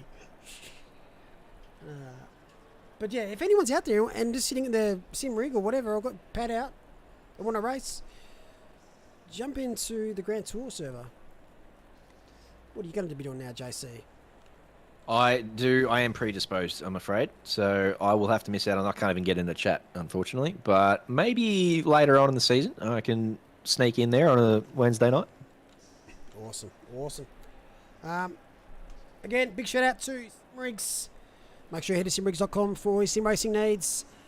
The guys, if you have any issues with products or you're unsure about what suits you or anything that you need answered, those guys are one of the best with their PR stuff and their customer service. So make sure you check them out, and if you're an OR patron, there is a discount code in our Discord for 5% off store-wide. So again, much love to Simrigs, and thank you everyone for joining us tonight for round 1 at Oulton Park. And we've got more tomorrow night, but coming up in about 5 minutes time, we do have our Grand Tour for round 1, and they're in the Jaguar at Zolder.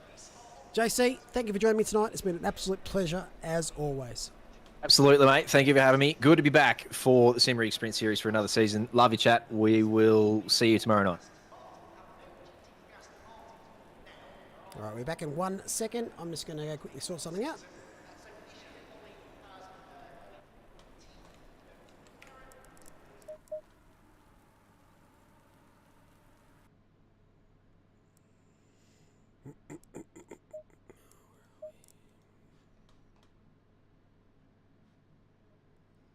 Green light. Go, go, go.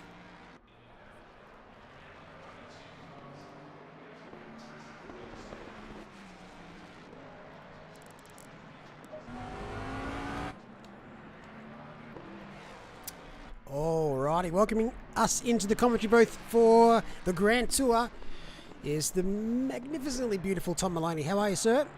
I'm very good, my friend. How are you? I am flying after that. And also making his debut in the commentary box tonight, we have Aaron McIntosh. How are you, Aaron? Good, mate. Yeah, pleasure to be here. Great to have you, mate. John Drum was maybe joining us tonight, but I think he's predisposed. So shout out to you, John. And Thurgalini's under the thumb and let out of his dungeon. So bad luck, Damien. I'll leave it to you guys to call the rest of this. Have fun, and it should be interesting. Cheers, guys. Thank you, mate. Thanks for streaming, and great call on the sprint series. That was definitely an interesting race to watch. So, looking forward to something a little bit out of our comfort zone this evening with the Grand Tour. Who, if you haven't tuned into any of Octane Online Racing stuff recently, we're doing something a little bit different. So you're currently looking at a car on screen which you might not have seen us race for a very long time. This is the Jaguar. A very, very, very entertaining car to look at and drive. We're doing a bit of a series of just some cars you might not have seen over the past couple of years. So single make again, so everyone's in the same boat. But just chuck a random new car on a new circuit and see how everyone goes. So looking forward to something a little bit more interesting tonight. Welcome to you, Aaron. Thank you, mate. Yeah, it's good to be here. Pretty exciting to see the Jaguars out on the track. Something I've driven myself, so excited to see how they get on tonight. How do you feel like they drive compared to the normal GT3 cars? Oh, I wouldn't be able to say, mate. I've not turned a lap in a Jaguar myself. I'm a big Lexus fanboy, so I'm excited to see what they're like out on the track, particularly at a place like Solder, which is a pretty tough little track. Yeah, it's definitely a track where that really rewards your ability to sort of get over curbs and just keep the momentum flowing. So we're just finishing off a little bit of free practice now as people sort of get to grips. Looks like we've got 17 in the server at the moment. That's a car doing weird things at in the background, but hopefully we get a couple more in to just sort of fill out the grid and set the randomness off tonight. Yeah, looking forward to it, mate. It's is it one of your favourite tracks, Solder? What do you think about it? So I quite enjoy it. It's a little bit of a challenge with the chicanes as well and the curbs, but it can be very rewarding when you hit it right. Sort of easy to learn, hard to master type sort of deal here. Absolutely, and there's a lot of corners where there's a lot of you've really got to commit to sort of a line you might not necessarily expect in terms of that first sector as well. In particular, yeah. There's a lot of really sort of long. The apex isn't particularly clear, and the sort of the gear you use. Whoa, come on, mate. The gear you use and sort of your approach to the corner just isn't very clear until you've done a couple of laps. So, as you said as well, there's not many people that have driven the Jaguars. So how they go over curbs, how they respond to cars around, it's definitely something worth watching. Oh, it's going to be a blast, mate. I can't wait. Got Shay Pulse just on screen at the moment, who's a Tier 5 F1 driver. He's currently racing in the rookies as well. So good to see sort of a really good spread of different drivers coming into the server for tonight.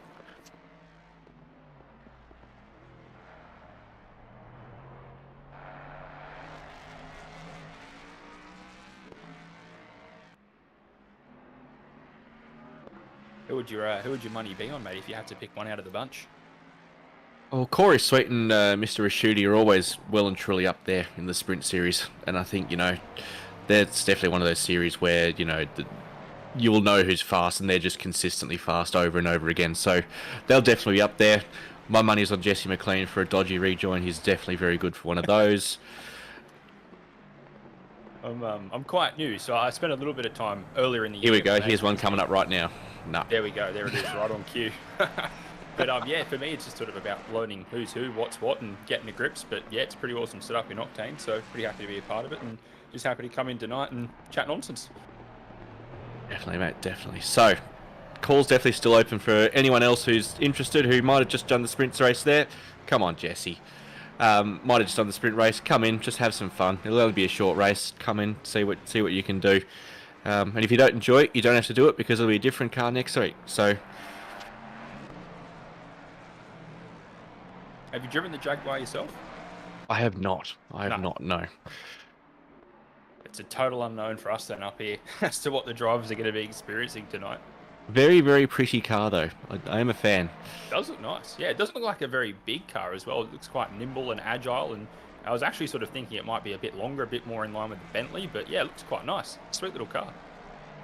The real-life cars are Aston Martin Vantage sort of thing, so I guess it does make sense if you take it from that context, but That yellow livery that Mr. Cook's running looks fantastic. Quite blinding. Do we have custom liveries in this one? I don't believe we do. Malik might be able to confirm that one, but... Oh, got airborne. No, we do Not not. at all. Thank you very much, cameraman.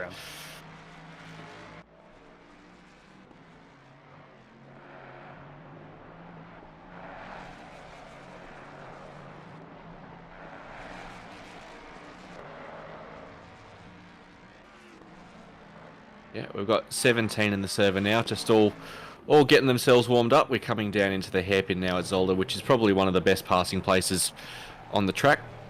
Again, a really weird sort of, you can get a lot of speed if you back it in, but your tyres won't last. So a lot of different approaches you can take into that corner.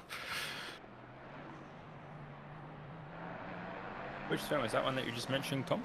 The hair. So we're just coming out of the last corner here. So the hairpin sort of the corner before this chicane. Nah, the turn 8. Yep.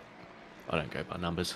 Too The number. I was just having a look at the track map. The numbering here is quite strange. If you go by numbers, if you go to something like a Watkins Glen, not half the corners aren't counted as numbers, so it never makes sense to me. Same here. Yeah, same here. You've got turn 7. I think actually incorporates 4 corners in total. It's just all turn 7. Is that second chicane? Second chicane it is, yep. Yes indeed. Bizarre. As Belgians, they make good waffles, but they can't count. What's the other thing they're big on? It's waffles, and there's something else that's usually a massive hit in Spa in the F1. Chips? Hot chips, yeah. It's sort of like, if you're Canadian, like your poutine, just sort of like the gravy and chips, they are massive fans of that. And chocolate. They also do chocolate very well, the Belgians. So shout out to the pretend Germans for creating some very nice racetracks and some very nice food. There's a very nice canal. I was having a bit of a look around Google Maps today at the Zolder circuit. It's a very nice canal that runs all the way from Maastricht on the Dutch-German border through Belgium, all the way out to the channel. It's quite nice. That's not how you take that chicane, Nicholas. It's really lovely part of the world. Some little bit of green power here for to offset the ridiculous carbon emissions we're going to be doing tonight. It's very rare that a circuit like this is overshadowed, but Belgium just sort of has a couple of really, really nice. So just coming over turn 1 here, which is again one of those weird late apex, mess it up and you're straight in the sands down the main straight here. It's hard to believe they raced F1 cars here once upon a time. It's such a little tight little tiny postage stamp. Green light. Give it all you can. It's a cracking track though. As I said at the start, it's something I enjoy very much when I come out to Zolder and drive. It's sort of what I cut my teeth on with ACC, so I'm very fond of it. But yeah, like I said, it's easy to learn, hard to master. You've really got to find those different lines and find the right one that works for you and the car you're driving, and even the conditions can change the lines on the track quite a lot. So yeah, excited to see what they get up to tonight when it's all fun and games. This pit exit's rubbish though. Any pit exit that puts you on a racing line is just stupid. You can do better than that. So we're starting qualifying now. 12 minutes for the cars to go out, do the best lap. We'll set the grid for the feature race tonight. Let's see what everyone's got. So 18 cars in the server. Everyone goes out to warm up their tyres. Looks like going to be dry and kind of warm. So hopefully a nice clean session and someone to do something silly to keep us all entertained on the stream. That'll be fun. We are very good, Avids. How are you, my friend? Thanks for dropping into the chat. And to you, Reese Penfold, as well. Thanks for dropping in and saying hello.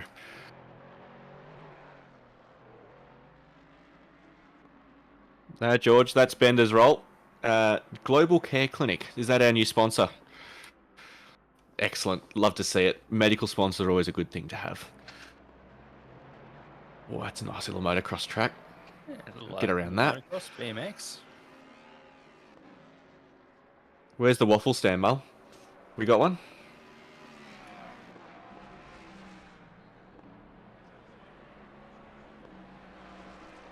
Oh, there's no cute. Get in line. That's a fantastic haircut. Get around that. That's inspired by a little bit of Billie Eilish, I believe. Back at work after 2 weeks is pretty rough on the body. 100% agree with that. I jumped into a new job on after 3 weeks off, and it took me about 6 months to get into the swing of things. So hopefully you've come back and it's been relatively easy, but it doesn't sound like it has been, mate.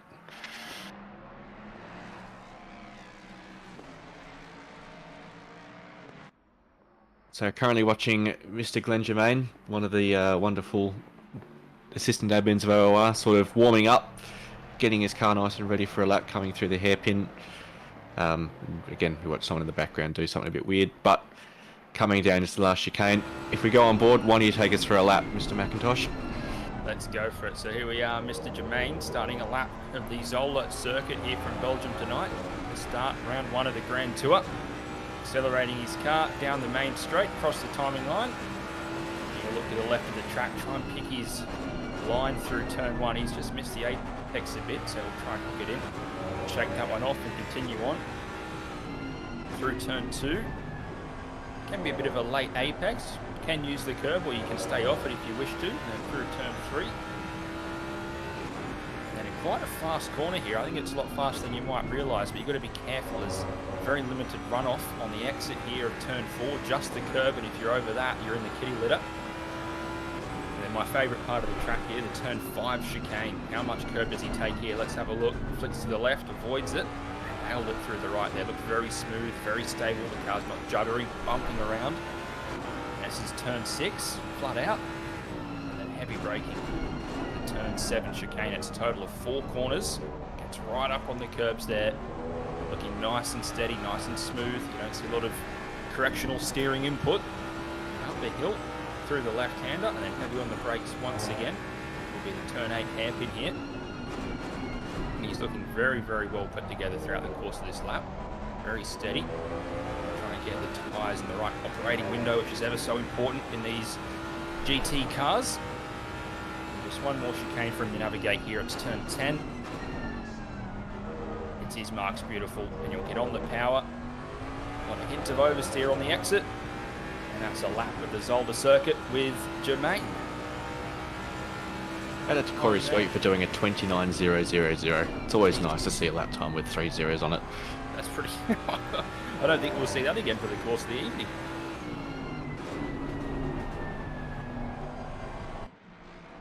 Four seconds off the pace there, Germain, but he's a pretty handy driver, is he not? He is. It definitely looked like a lap, sort of getting the car in, working out where he's going and sort of how much curb he can take. It didn't look like he was absolutely wringing the absolute neck of it. As we watch Rashushi come across the line to go P2, 1.1 seconds off the pace.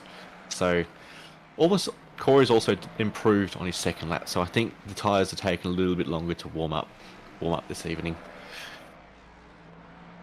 I like the colour of that 164 car. That's a very nice tone of green, fitting for a Jaguar, of course. British Racing green. There's some, if you Google it, there's about 37 different shades of it, and all of them are British Racing green. Which, if you want to go and buy a British classic car, they'll all say they're British Racing green, and they're all correct. There we go. It's not something actually. I work in the automotive industry, and it's not something I ever knew that there was about 37 shades of it. I actually work across from a Jaguar dealer. Can you believe it? Definitely one of the I think they've settled on it now, but I did a tour of the Austin Healey factory in Melbourne, where they do a lot of car restorations, and they have a wall of British Racing green paints that are all different colours. Wowzers. So it's its own thing.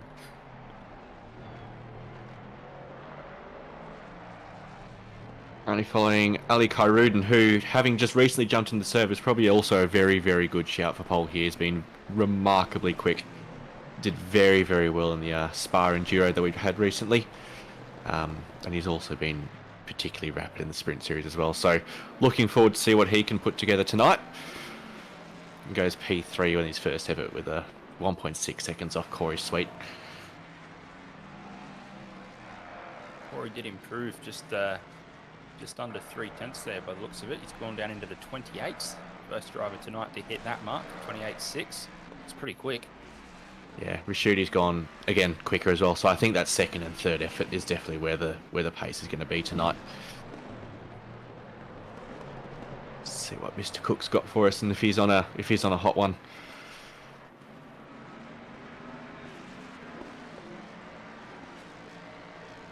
Yeah, P3 1.1. So only three drivers, sorry, sub 130 at the moment. But hopefully we start to see a couple more as the session goes on.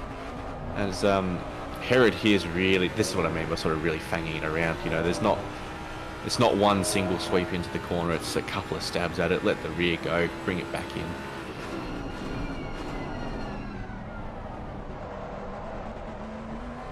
Say that, then he makes the hairpin look smooth as silk. So looks like a pretty quick lap from Herod. Let's see what he can put together when he comes across the line.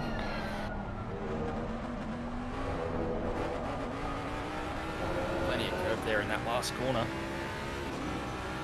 You've driven this track. So obviously there's that turn 5 chicane where the curbs are mighty. Yes. Any other curbs that are sort of, and you know, this curb you can obviously sort of climb over a fair amount. Are there any curbs that are really deadly? I wouldn't say they're deadly. I think the turn 7 sequence of corners there, that second chicane, it can often sort of suck you in. It invites you lap after lap to take more and more curb in there, and sometimes That's pretty deadly. If you just turn in a little bit too early in either one of the right or left-hand chicanes, it can sort of spit you off and unsettle the car quite a lot. You know, but I think you'd be surprised just how much curb you can take through there. It's not quite a straight line, but you can use quite a bit, a lot more than the first chicane. And yeah, if you hit it right, it's a lot of time to be found.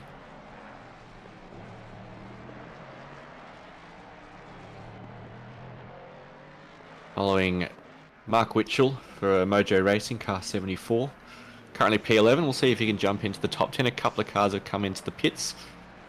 So would assume that their qualifying session's probably done, given that, you know, the second lap's probably where the pace really is.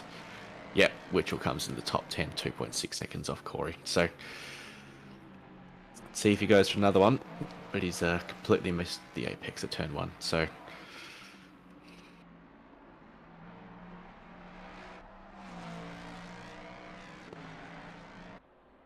I think my favourite corner on the track, though, Tom, would be the turn 4. When you nail that, it's a good feeling.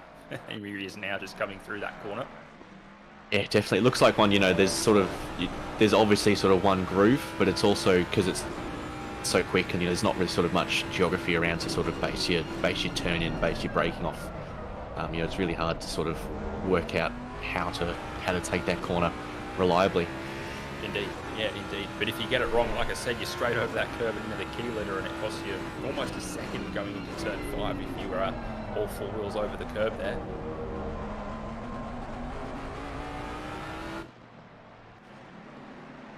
Is turn 5 an overtaking opportunity in your mind?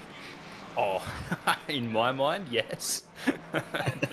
Whether or not you can pull that off with another driver wheel to wheel is another story.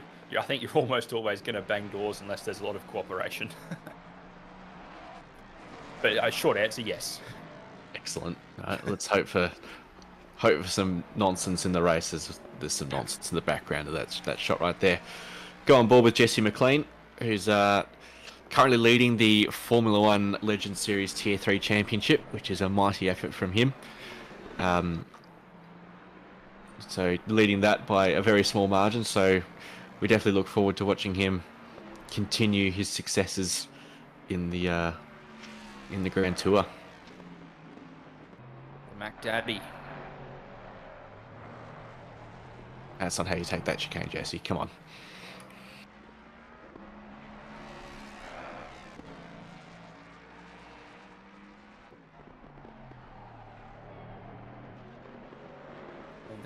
That little kink, you go through that right hand of the last official corner of turn 7, and it's almost flat, I reckon. I think on maybe lower field, which they'll be on now in qualifying, you can almost take that right-hander entirely flat.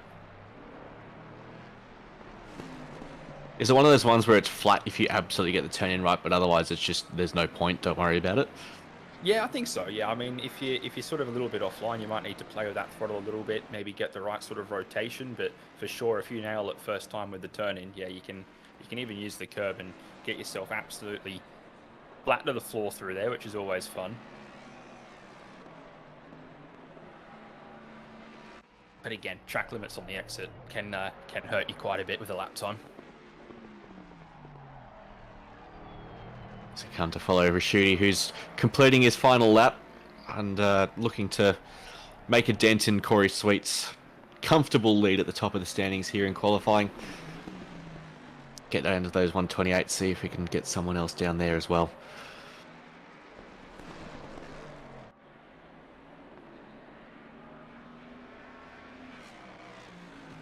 And he improves by 1.5 tenths, but not quite enough to get into those 128. So just watching Ali Khairudin as well, who, as I said before, was probably a pretty good shot for at least a top 5, if not top 3, top 2. See what he's got in the tank for his last lap. Looks very smooth through that final chicane. Come on, what do you got? What do you got for us, Ali? Takes the shortest possible line to the P6. Couple of tenths. Not bad. That's pretty close. It's impressive for Mr. Sneakers to back up his Simrigs Sprint Series race and jump straight into the Grand Tour. Definitely. It's what a machine. Two very, very different cars as well. Two very, very different circuits. On Oulton Parks, it's very much a white knuckle, just sort of fight the thing till the end. Whereas here, there's at least a couple of places to relax, I think. I think so. A little bit flatter as well. It's not such a roller coaster like Oulton Park is. It's very up and down, a lot of bumps on that track as well. I think Zola will be a little bit easier on the right and left arm for Mr. Sneakers throughout the course of this one. Yeah, definitely good effort to get up into P4. But as we wait the 2 minutes for everyone to sort of sort out their cars for the race.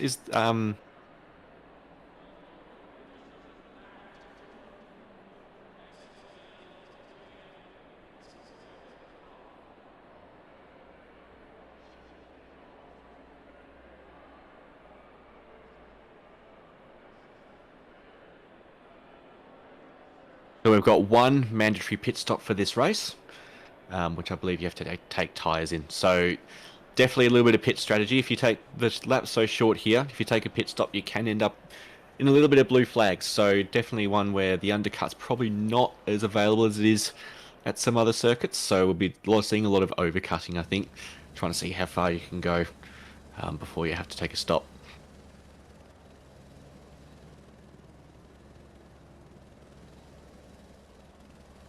Have a bit of a look here at the potential fuel needed for the course of the race. You could split the fuel into two. Is there any advantage, do you think, Tom, of doing that? Maybe running a little bit lighter at the start of the race and fueling up in the middle?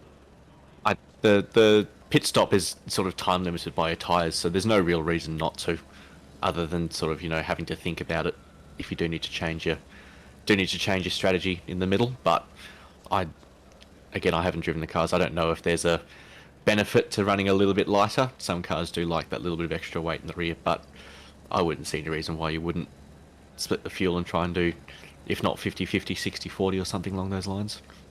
Very good point.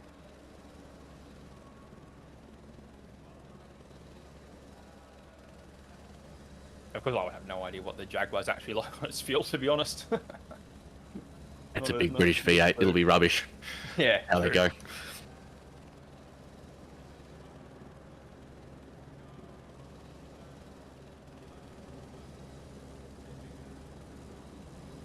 Shout out as well to our race director, Alex Imey, who puts in a monumental effort every week to make sure these races are run as cleanly and smoothly as possible, and to his team of stewards as well.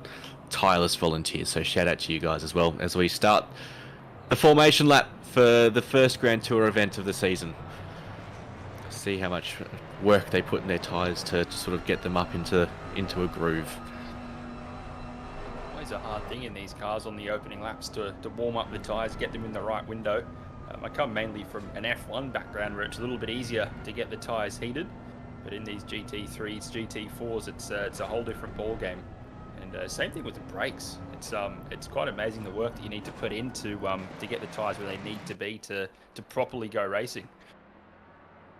Definitely, they'll be appreciating the slightly warmer track we've got here in the race. 20 degrees.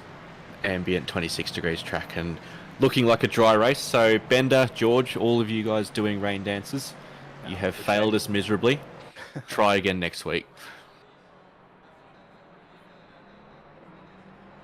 Nothing like a bit of wet weather and changeable conditions just to spice it up. Especially on an event like this, where it's about the fun. Exactly, and where no one's really got much experience in these cars, or if they do, it's very long time ago, and countless BOP updates in the meantime have just rendered them all entirely irrelevant. So, lots of people warming up some brakes as we start to see a couple of concertinas occurring. Bit of car-on-car action, that's what we're all here for. The Jaguar baby is being formed tonight.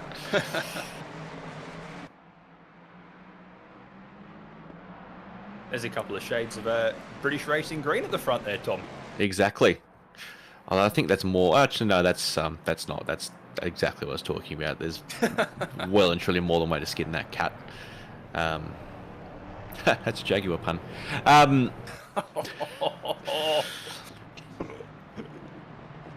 That's I like that. I'm going to say nothing, but I like it. As the cars form up, double file for the race start here. Hopefully everyone's nice and well behaved. You know, one of the great things about Turn 1 is there's definitely room for 2 or 3 cars at a time. So let's let these boys go at it. See how this race start goes as we follow Matthew Herod in that nice sort of purpley blue Jaguar.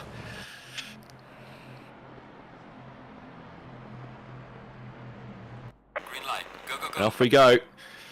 Looks like a pretty reasonable start for Corey there. He's got the inside line. And can Cook get past... oh, no, he can't. Oh, that's a lot of cold tyres. That's a lot of death. That's a lot of parking lots. Sorted it out pretty well. Yes, looks like everyone managed to avoid some trouble, but Corey had a very, very pleasant start in P1. Rashudi's following him through in P2. And John Sonicus in P3, which is no, he's a bit further behind. Sorry, the standings are just updating for me.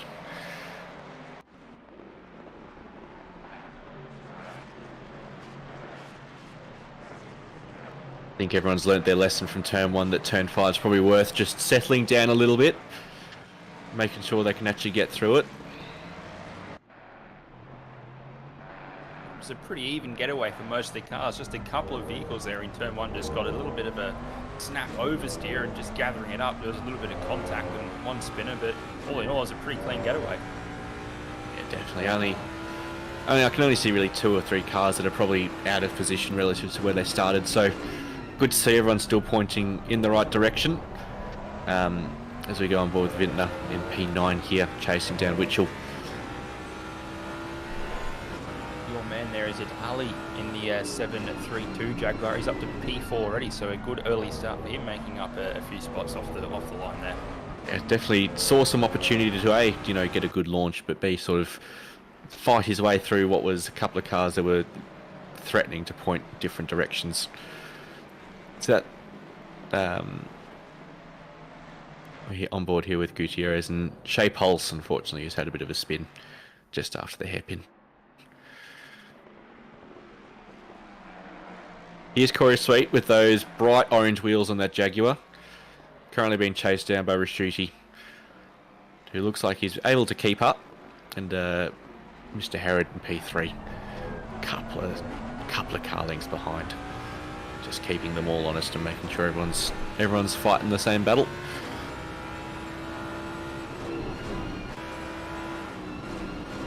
Here's your man, flying the Malaysian flag here. Very aggressive on those curbs and all over the gearbox there.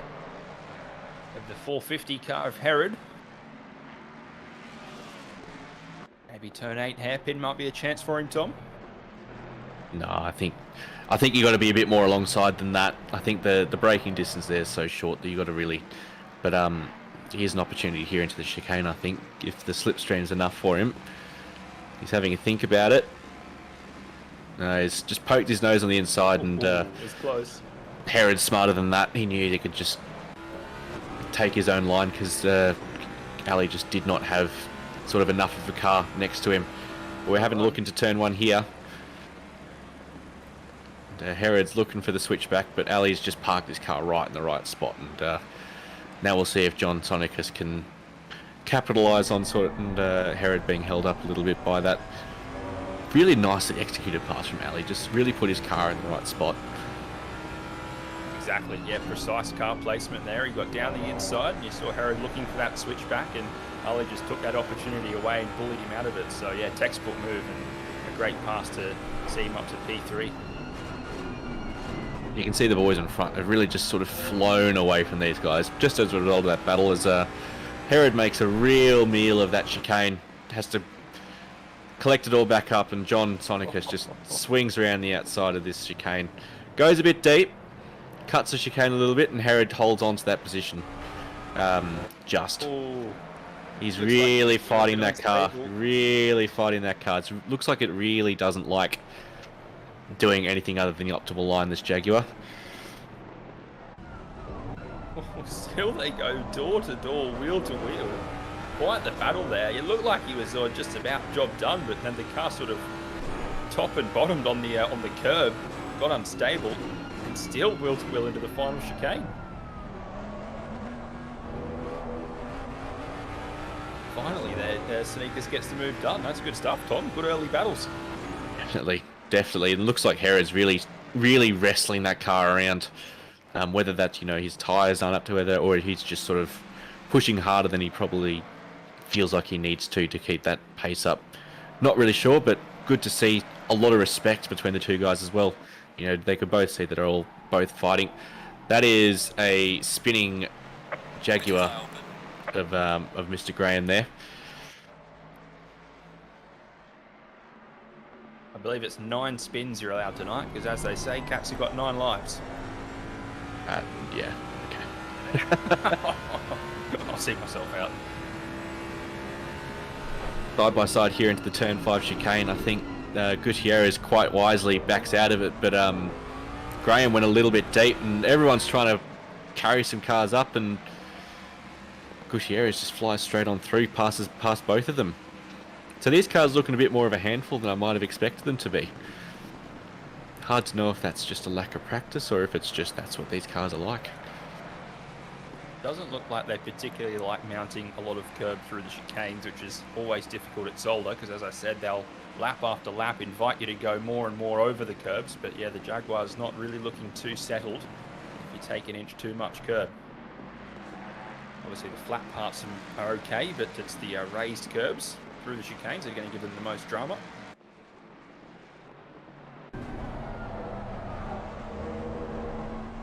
Very, very interesting watching these guys just commit to a line and seeing how it works. Is that someone just giving some places back, or what's going on there? Blue flags, I think. Yeah, blue flags. That's a very sad Jaguar that's not turning in for IVAC there. So getting out of the way for everyone as Vintner goes past Nicholas and pushes him out wide a little bit. It's a bit rude, but elbows out. We move on.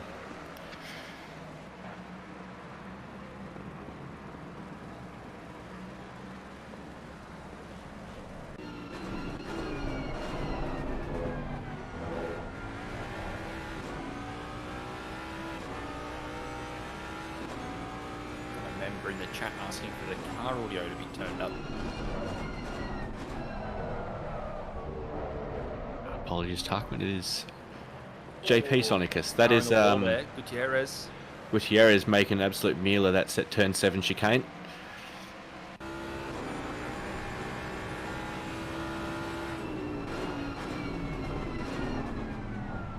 Yeah, they look pretty unforgiving, don't they? Just a little bit of a mistake. It's almost like they don't have traction control. It is, yeah, you're right. Yeah, they look very loosey-goosey on the rear.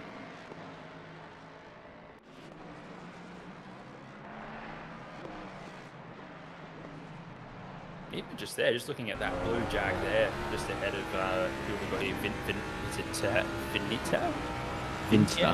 Vintner, sorry. I'm having a little bit of trouble seeing the names on my screen. Apologies there for the massacre of that one. But yeah, just seeing him in the final chicane there, even just going over those orange sausage curbs, you can see the front of the car moving quite a bit, and in tandem the rear following it. So yeah, they look quite low. Maybe a bit of ride height could help it, but it's too experienced with these Jags myself. Is Vintner going on the inside here of turn 4? He is. Very, very, Vinton. very nice of Witchell to give him the room to do that.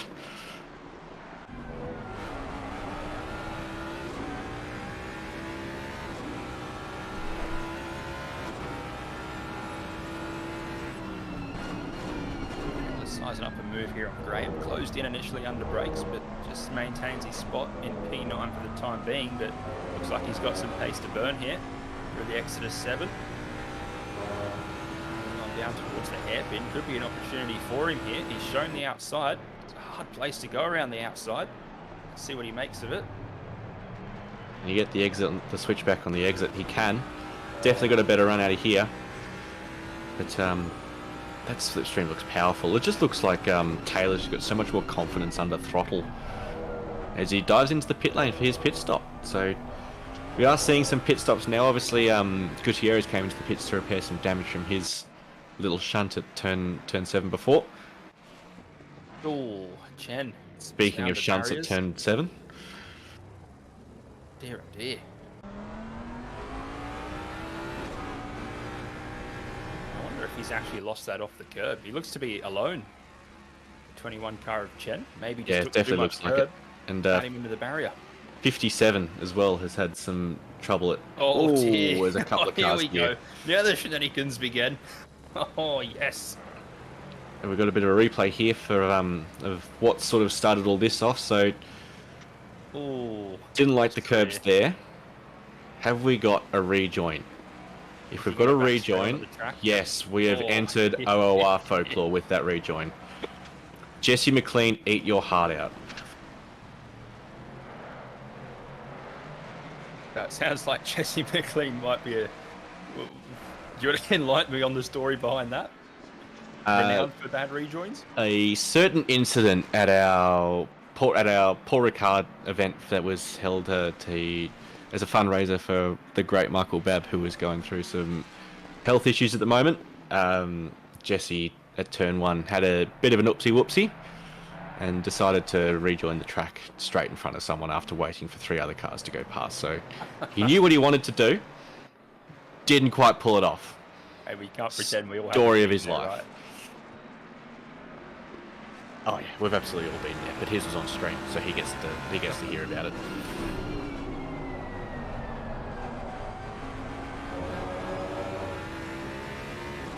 Sweet's just extended a pretty nice gap at the front, hasn't he? 3.6 seconds over the 164.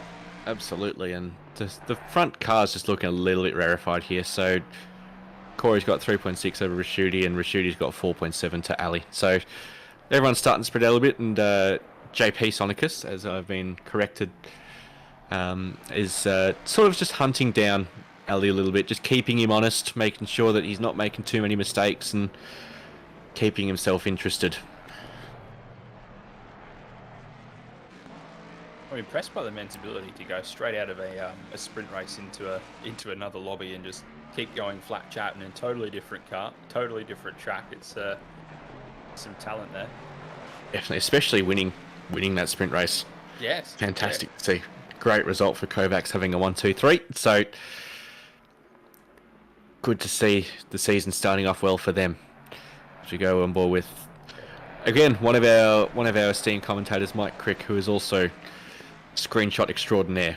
So handy in the old paint booth as well, I think, Mike Crick. Absolutely loves a little bit of Photoshop. Don't mind his red and black livery tonight either. You're not a Bombers fan, are you? No, I wasn't going to go there, but now you've mentioned it. It's rather you are. unfortunate. No. Even he's shaking his head at you. That's rubbish. I was trying to keep it under wraps, but I couldn't help myself. That red and black just really gets me going.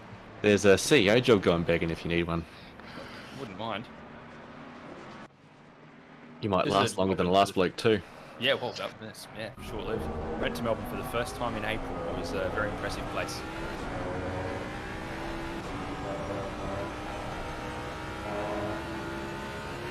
So are you starting to get back into looking into racing? What's your story at the moment, Aaron? Mate, I am chomping at the bit, raring to go in the Beckett split. tomorrow night for the Simrigs Sprint Series. So yeah, can't wait. Been putting in a lot of practice. I've just upgraded my entire rig with new gear and can't wait to turn it on and have a blast tomorrow. Excellent. What car are you running? Lexus RCF. I'm a huge Lexus fanboy, so I've only ever driven the one car on the game. And Oof. Are you the only Lexus? There's one other, so we've got 2 in our split. Okay. You go here with JP, who's continuing to keep Ali honest. In fact, probably making a tiny little bit of an inroad on Ali. Bad luck, Brad. We saw the start. Everyone looked like they were sort of jostling for position of those tyres. Probably just weren't up to temperature.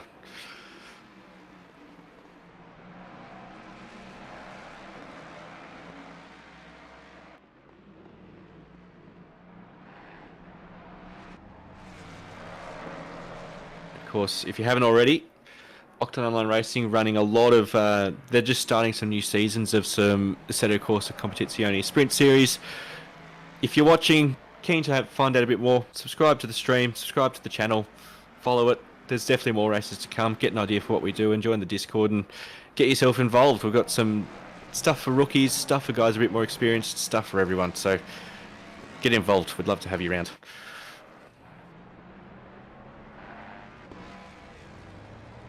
Very sweet. He's really starting to streak away with this one, approaching the 30-minute mark, remaining in the race, but he's starting to really extend his gap at the front of the field of 164 and Ali in the 732. Looking very, very comfortable. Haven't had any commentators' curses yet, so looking forward to seeing who the first victim of our crimes might be.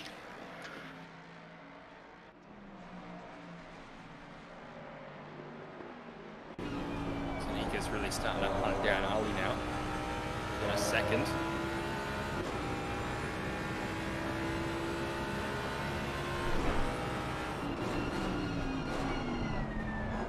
He looks very good on the brakes, just having a look at that in a turn 5 chicane.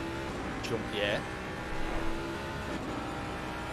Yeah, it seems like a car that, from what I've seen now, that it doesn't like curbs, but if you can keep it flat, if you can keep it sort of all 4 wheels on the ground, it seems like it's got very good stability under brakes, under throttle, under rotation, as they start to make their way through some blue flags.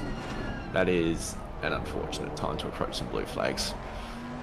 Yeah, that'll cost him a couple of tenths. And oh, that's even more unfortunate. Well.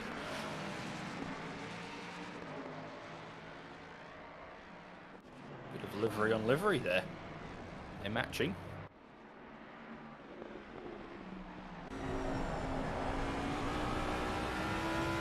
Go. You asked earlier if the turn 5 is an overtaking opportunity. There it is. It is done before the apex. Oh, he clouted the second part of the chicane there. He's done well to keep that at a straight line and not end up in the wall. Definitely. We've got our first penalty as well, unfortunately, for Witchell. 10 seconds for speeding in the pit lane. Again, Alex Imey, race director, posting that in the stream chat. So if you're watching this on replay, get involved, get live. You've got to see all this information up front. Always a tough one to swallow when you get pinged for speeding in the pit lane. It's never a nice one. So you'll be able to dust it off and make up with 10 seconds on the track throughout the next 27 minutes remaining in the race. Definitely, we're approaching halfway, so Nicholas, despite getting past and being quite compliant on the way into turn 5, hasn't lost Marsh. He's kept up, and maybe it's just going to be a case of just following Marsh as we're a fair way behind Shazran in the number 14, but maybe just sort of settling in and seeing if we can make some inroads as the pit stops start to come in.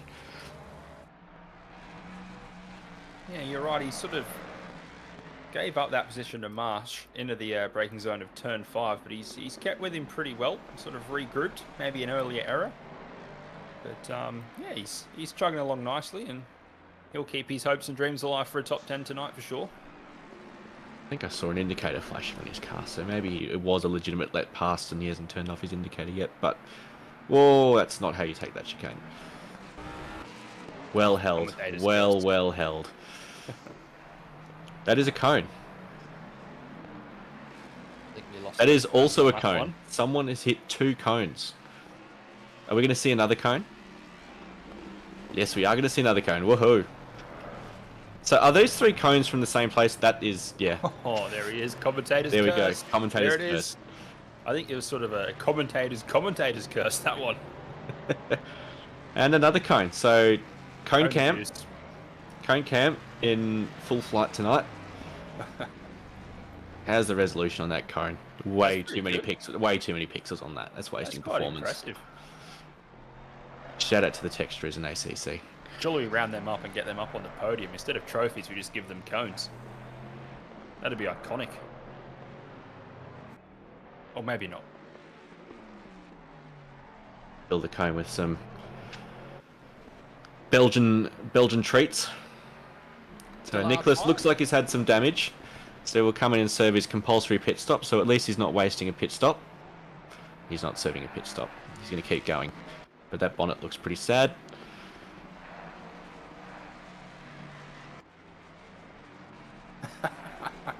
Iconic. Got him. Is that Alex Imy or is that Neil Alexander? Are we swapping usernames tonight, are we?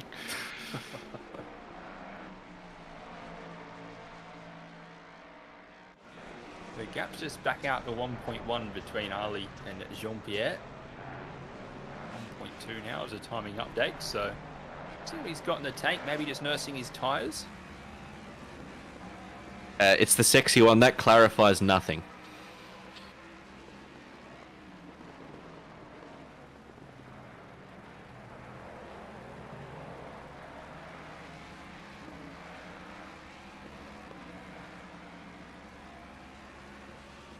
Something that I really picked up here with JP's driving is he uses absolutely every millimetre of the track through entry, through exit. He uses everything available to him to extrapolate every last tenth out of the lap time available to him. Absolutely, doesn't a wheel with a ridiculous dead zone as well. So, Kovac's purple in a very, very purple suit. Very purple gloves and a very purple helmet. Having a bit of a wiggle. Making sure he's still away because Ali comes into the pit. So, will there be a little bit of an overcut here from JP? Will he put the hammer down and get it a second a lap faster than Ali? We will see. How's that air conditioning vent as well, pointed right where you want it? Check your driver ID. I'm seeing things I've never seen before tonight. Oh mate, Octane Online Racing and Easter eggs. Name a better duo. As you see here, Gutierrez and Nicholas also fighting. So Nicholas obviously unfortunately had that accident at turn 7. So he still hasn't pitted to repair that damage, but it looks like he's suffering a little bit. So hopefully he comes back in soon to get that fixed and get himself back on the pace, because he was definitely up there.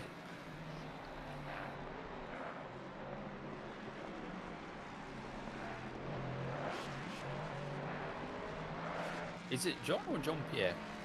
Arquin says it's Peach. I haven't. It's JP. It's JP. Come on, George. 5 with a drive-through penalty for track limits now. 55. Rowan Cam is engaged again because we follow. Is that Michael Massey? That is one hell. No, that's ACC's CEO, the Kunos' CEO. Yep, just chucking himself in there for a bit of a laugh. Oh wow! Surely, with the amount of work OOR does on ACC, we deserve to get a couple of Easter eggs thrown in by the developers.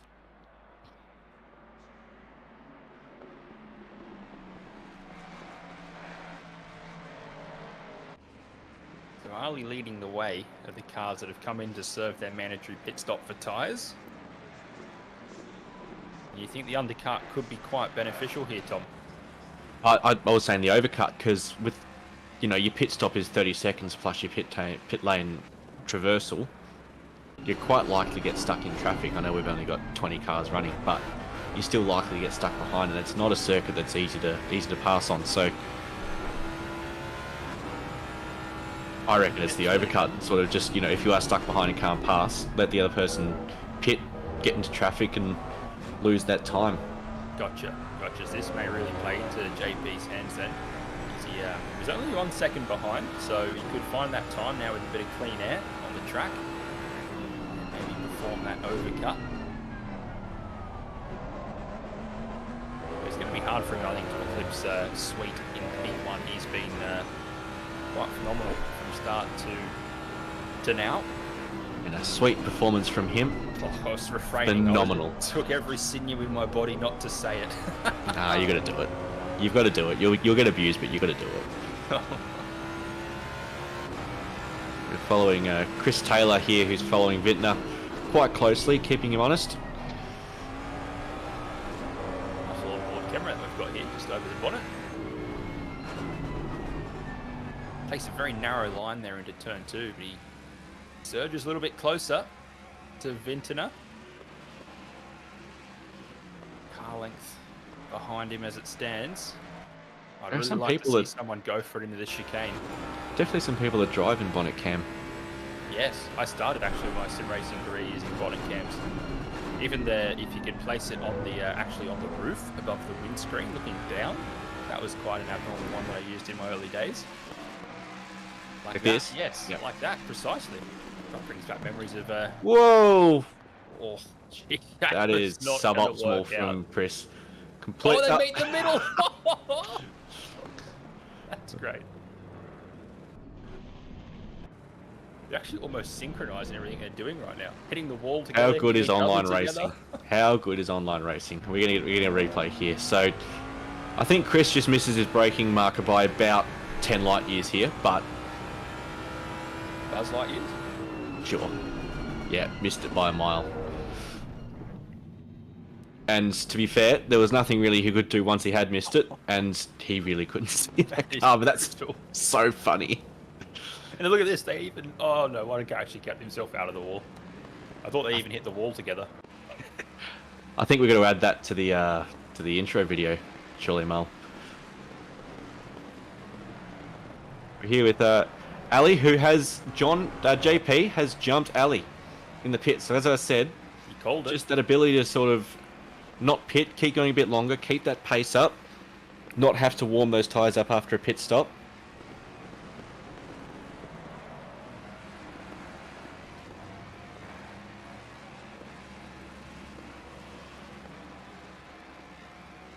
Thanks for the 200 Thai baht. Brother of Page, John Sonicus. We're still yet to see Corey, her Sweet in P1, make his pit stop. Jesse McLean in P2. Corey's going to the pits now, of course, but Jesse in P2 still yet to pit as well. Probably drop down to bottom of the top 10. John Sonicus, 20 online Octane Online Racing memberships. He's going off. Gee whiz, what a generous man.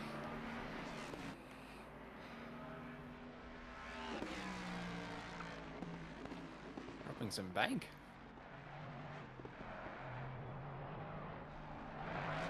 Anyone that gets a membership there, you are obligated to subscribe to the channel now.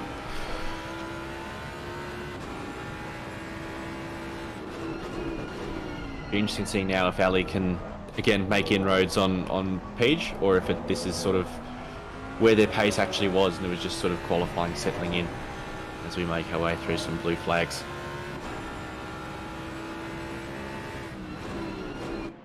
It's made a nice move there up the inside. I think it might be a blue flag car, is it, Tom? Yeah, it would be. There's some that front end on that front end of that purple Jaguar is looking a little bit sad.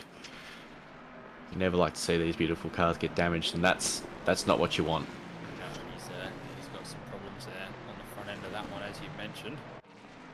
Looking a bit worse for wear. Definitely seen better days, but it's been a very consistent drive from Ali. I think he's doing a really nice job out there. Shame that he's been overcut by JP, but we'll see what he's got. See if he's got an answer to it.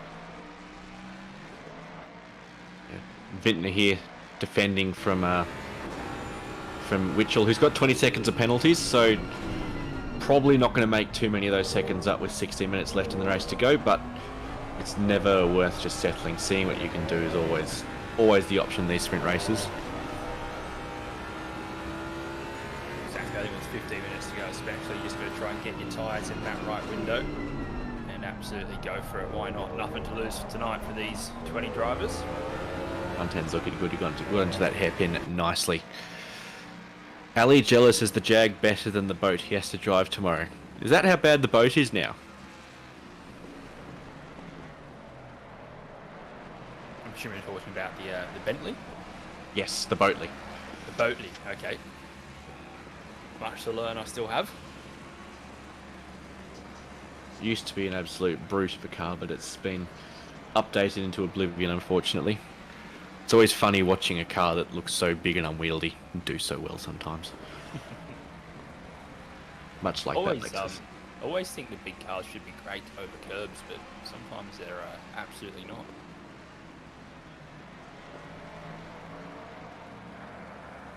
Witchell's got a very good run on Vintner here. He's forced to the outside of the chicane. Whether Vintner sort of gives him that room, which he doesn't.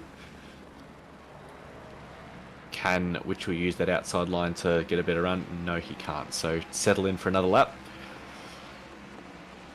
Just saw Vintner there in the braking zone, just come across the nose and just take that car's width away from Witchell. Always got to be careful of that one if you're the car following into the braking zone, but it was well executed by both men. Good driving.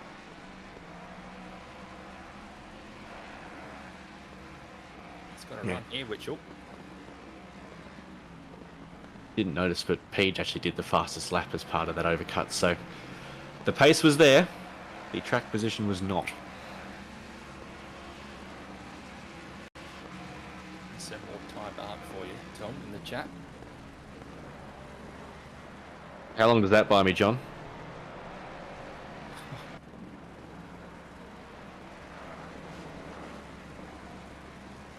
So the only car yet to pit is Jesse McLean. And Ivac back in 19th. He's also got a 10-second penalty for his trouble. So only 2 cars yet to pit. They've got 9 minutes to do so as their pit window, just to make sure everyone gets it done.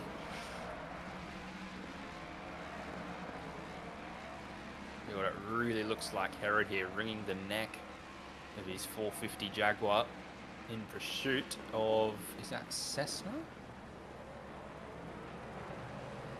Sassana. Cessna. Sorry, my screen names are quite pixelated here on the Discord.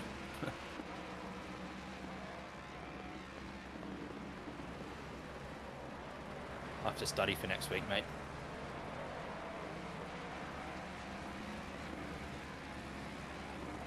Why 2 screens are good. 1 screen for the stream, 1 screen for the chat at the same time, and then 1 screen to have your entry list, your rules, all that other stuff just open on the side to keep referring back to.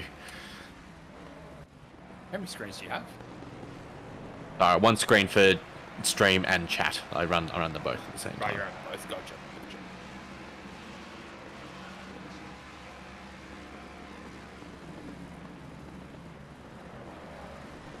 Chris Taylor has joined the party, joined the Vintner party.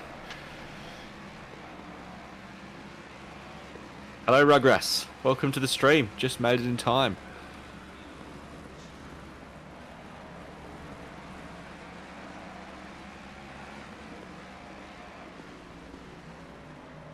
That's what I mean by that is a rubbish pit exit.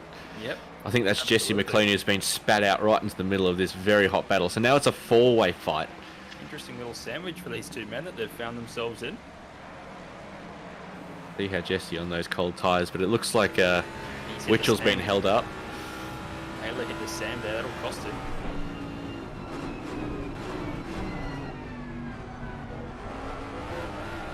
Yeah, rain that I just saw for. I don't think so. Looks dry on the weather forecast, but Taylor, take 2 of the turn 7 chicane, makes it through this time. Good to see.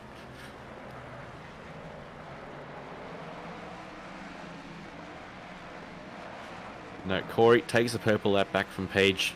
9.8 seconds out in the lead. Very, very comfortable. Just settles in for a nice cruise to a Belgian finish. A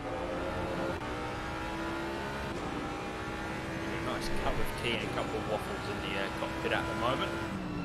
He's cruising away in P1. I think Jesse's doing a pretty good job here, Tom. He's obviously come out of the pits. His tyres won't be up to temperature straight away, but he's held off with fast-charging Taylor. Quite impressive. Interesting to know how much that damage is actually affecting Taylor's pace. You think it's going to hurt him straight line or in the corners? I believe it'd be a straight line because his alignment might be a little bit how are you going, which anyone that knows a bit of extra toe is not good for your straight line. But it looks like Jesse's just got some really good race pace. Again, goes back to why he's leading that sort of tier 3 championship in the F1s. He's a quick little lad. He's got past Vintier here. And I say little because he is tiny. Oh, he's speared off into the fence. Exit stage left for Vintner. Keeps it out of the wall, but it looks like he's going to lose a couple of spots to a couple of drivers. Does Shazman get past him as well? Oh no, it's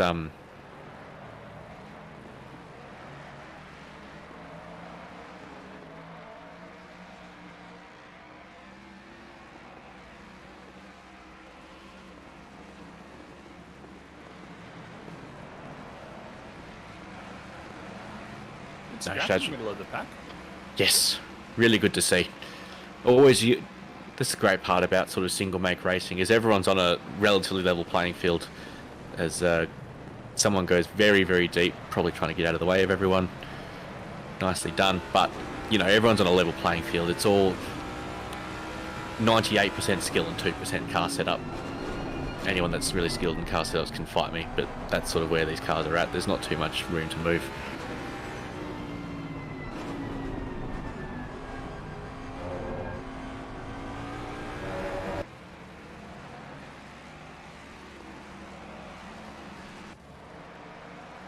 Nice job from Jesse McLean now up to P8, trailing Gutierrez. And a pretty strong performance. Talking about strong performance, the pretty sweet one at the top. Absolutely. As I said before, very, very comfortable. But Page here is putting his hat in the ring for P2, which is fantastic to see. He's sort of made consistent progress over the entire 37 minutes as he just decides that curb's not worth worrying about and just drives straight over the top of it. That is a rough place to have a blue flag. Yeah, oh no, come on. I think he's actually genuinely done his best to get out of the way. He inadvertently ended up in the way of many cars. No. Anyone watching that is new to racing, that is not how you do a blue flag. It's not easy though as a blue flag runner in these conditions with a lot of cars around you. Oh yeah, on a really skinny track where there's not a lot of straights. You know, like you think like a Paul Ricard, there's that monumental Mistral straight where you can very easily let cars pass, and there's so much room in a lot of the corners. Whereas here, they're all coming up one after the other. Cars are sort of crossing over because of racing lines, left to right, left to right. You really got to plan well how you let the cars through, and obviously there's only so much you can plan. Depending how fast they are, they might catch up to you a lot quicker than you think.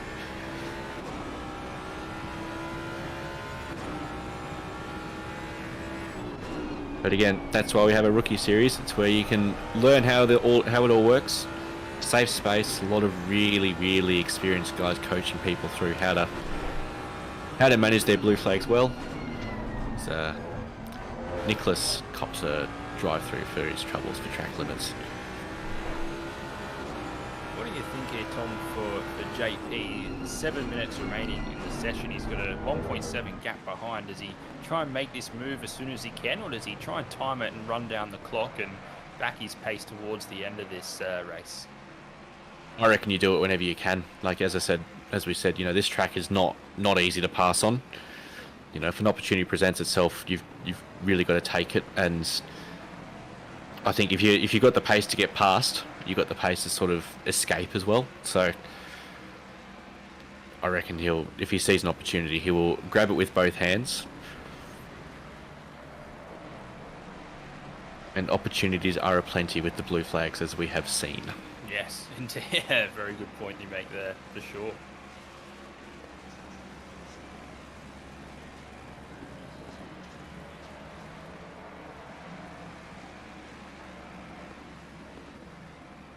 Oh, here it is, right on cue. That's allowed JP to close right up to the back of the 164 Jag. Just runs wide there. It's all out of shape, and he's made an error. He's in the gravel on the exit of 4, and oh, wow! He's gonna have to regroup now, and Ali gets through to P3. And an example of how quickly things can really unravel if you make a single mistake here. As you know, the corners come up so quickly. There's just not a lot of time to sort of gather yourself up before you've got to deal with another corner. So, unfortunately for Page, drops a position in a fair few seconds. A bit of a strange one there, wasn't it? It looks like he caught maybe a bit of dirty air, a bit of understeer through turn 3, and the car was just all out of shape. And he's done well to keep it out of the wall and not suffer any damage on the exit of turn 4. Yeah, definitely. As the blue flag gives him a little bit of a kiss on the bum for his troubles.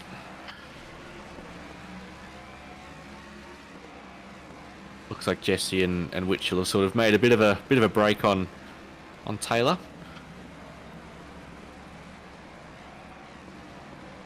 Jesse's just his car's looking so much more settled. Pit window is now closed. Just the drive he's getting out of corners just looks like he's a lot more comfortable. He does. He looks very good in that first sector. But one thing to catch a car can be very difficult to pass one. He's got a good run here through turn 5. Shows himself to the inside, but nothing doing.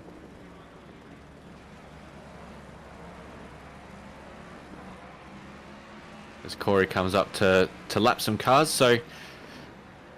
Oh, Corey! Ooh. Spins it while trying to get past Jesse. Be interesting to see if Corey just sort of misjudged how much room he had on the outside of the track. We'll go on board with him to find out. Takes a lot of curb.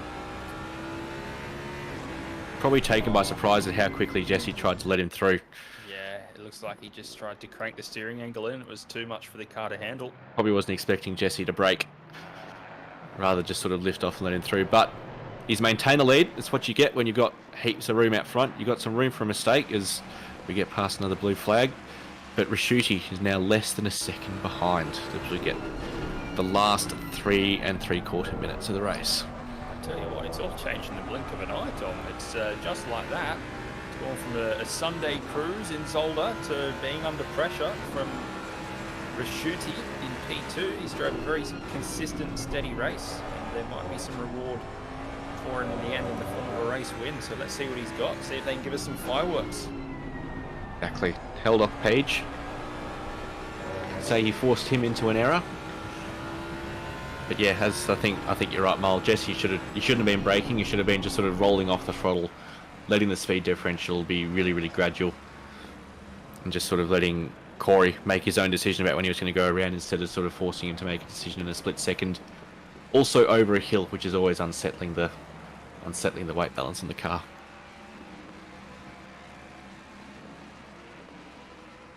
So we'll leave that up to the stewards to decide if a penalty is justified. But Corey's really sends that car in, tails wagging. Good viewing.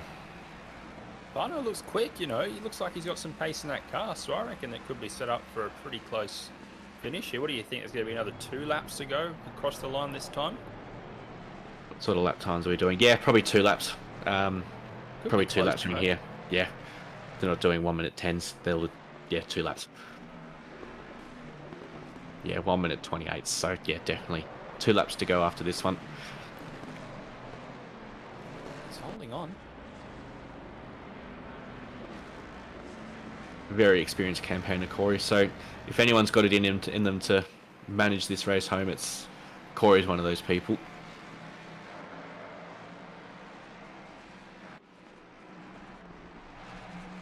Oh, we have 3 shades of British racing green there coming through the camera. Which one's your favourite? Oh, which one's my favourite? I think I sort of like the Tealy. It's the car just leading the pack there on camera, getting the blue flags, perhaps. Yeah, Jesse. Better example of how to do blue flags from you, my friend.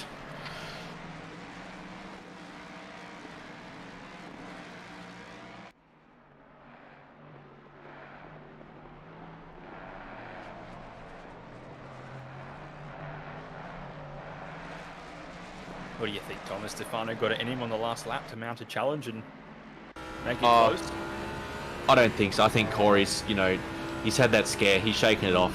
He's worked it out, and it won't, I don't see, based on the pace of, Corey was sort of 7/10 out in front qualifying. So I think, he's got it within him to just sort of manage that pace. He doesn't have to do a purple lap now. He just has to keep it clean. As we go on to our final lap, which Corey Sweet leads, he's led it from start to finish. He's got purple lap, so we're going for a cheeky Grand Slam here. Grand Slam for the Grand Tour. There we go.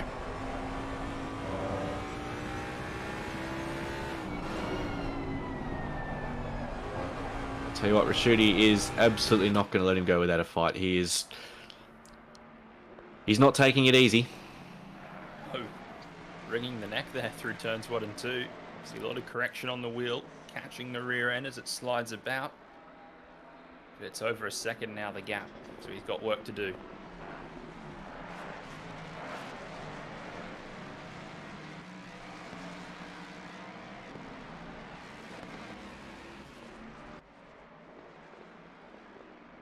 Witchell gets out of the way of everyone.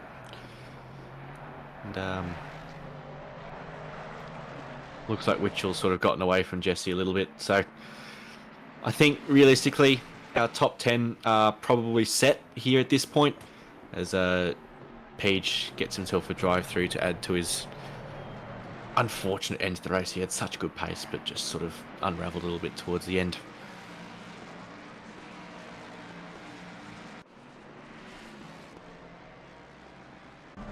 Corey Sweet led every single lap of this 45-minute event of the first Grand Tour of Octane Online Racing. Well done to you, sir.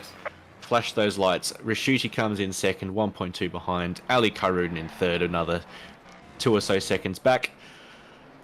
Jean-Pierre Sonicus takes 4th place on the road. He's got a 30-second penalty to deal with, so we go on board with Sasana, who's coming through the hairpin now. Really shows sort of how far ahead those first 4 guys were to everyone else. He'll come down the final straight. And Wittner with a very sad-looking Jaguar. But yeah, Sasana comes through the final chicane. Gives it a little bit of a wiggle to celebrate what has been a fantastic first Grand Tour. 31 seconds behind, and Herod gives everyone a bit of a show. So Page will not lose a position. That's how far ahead they were. He could serve a drive-through and not lose a position. So we follow Gutierrez, who's the last non-lapped driver to come down the final straight before the start-finish straight. In a unmarked matte black and red Jaguar. Very, very pretty, number 717.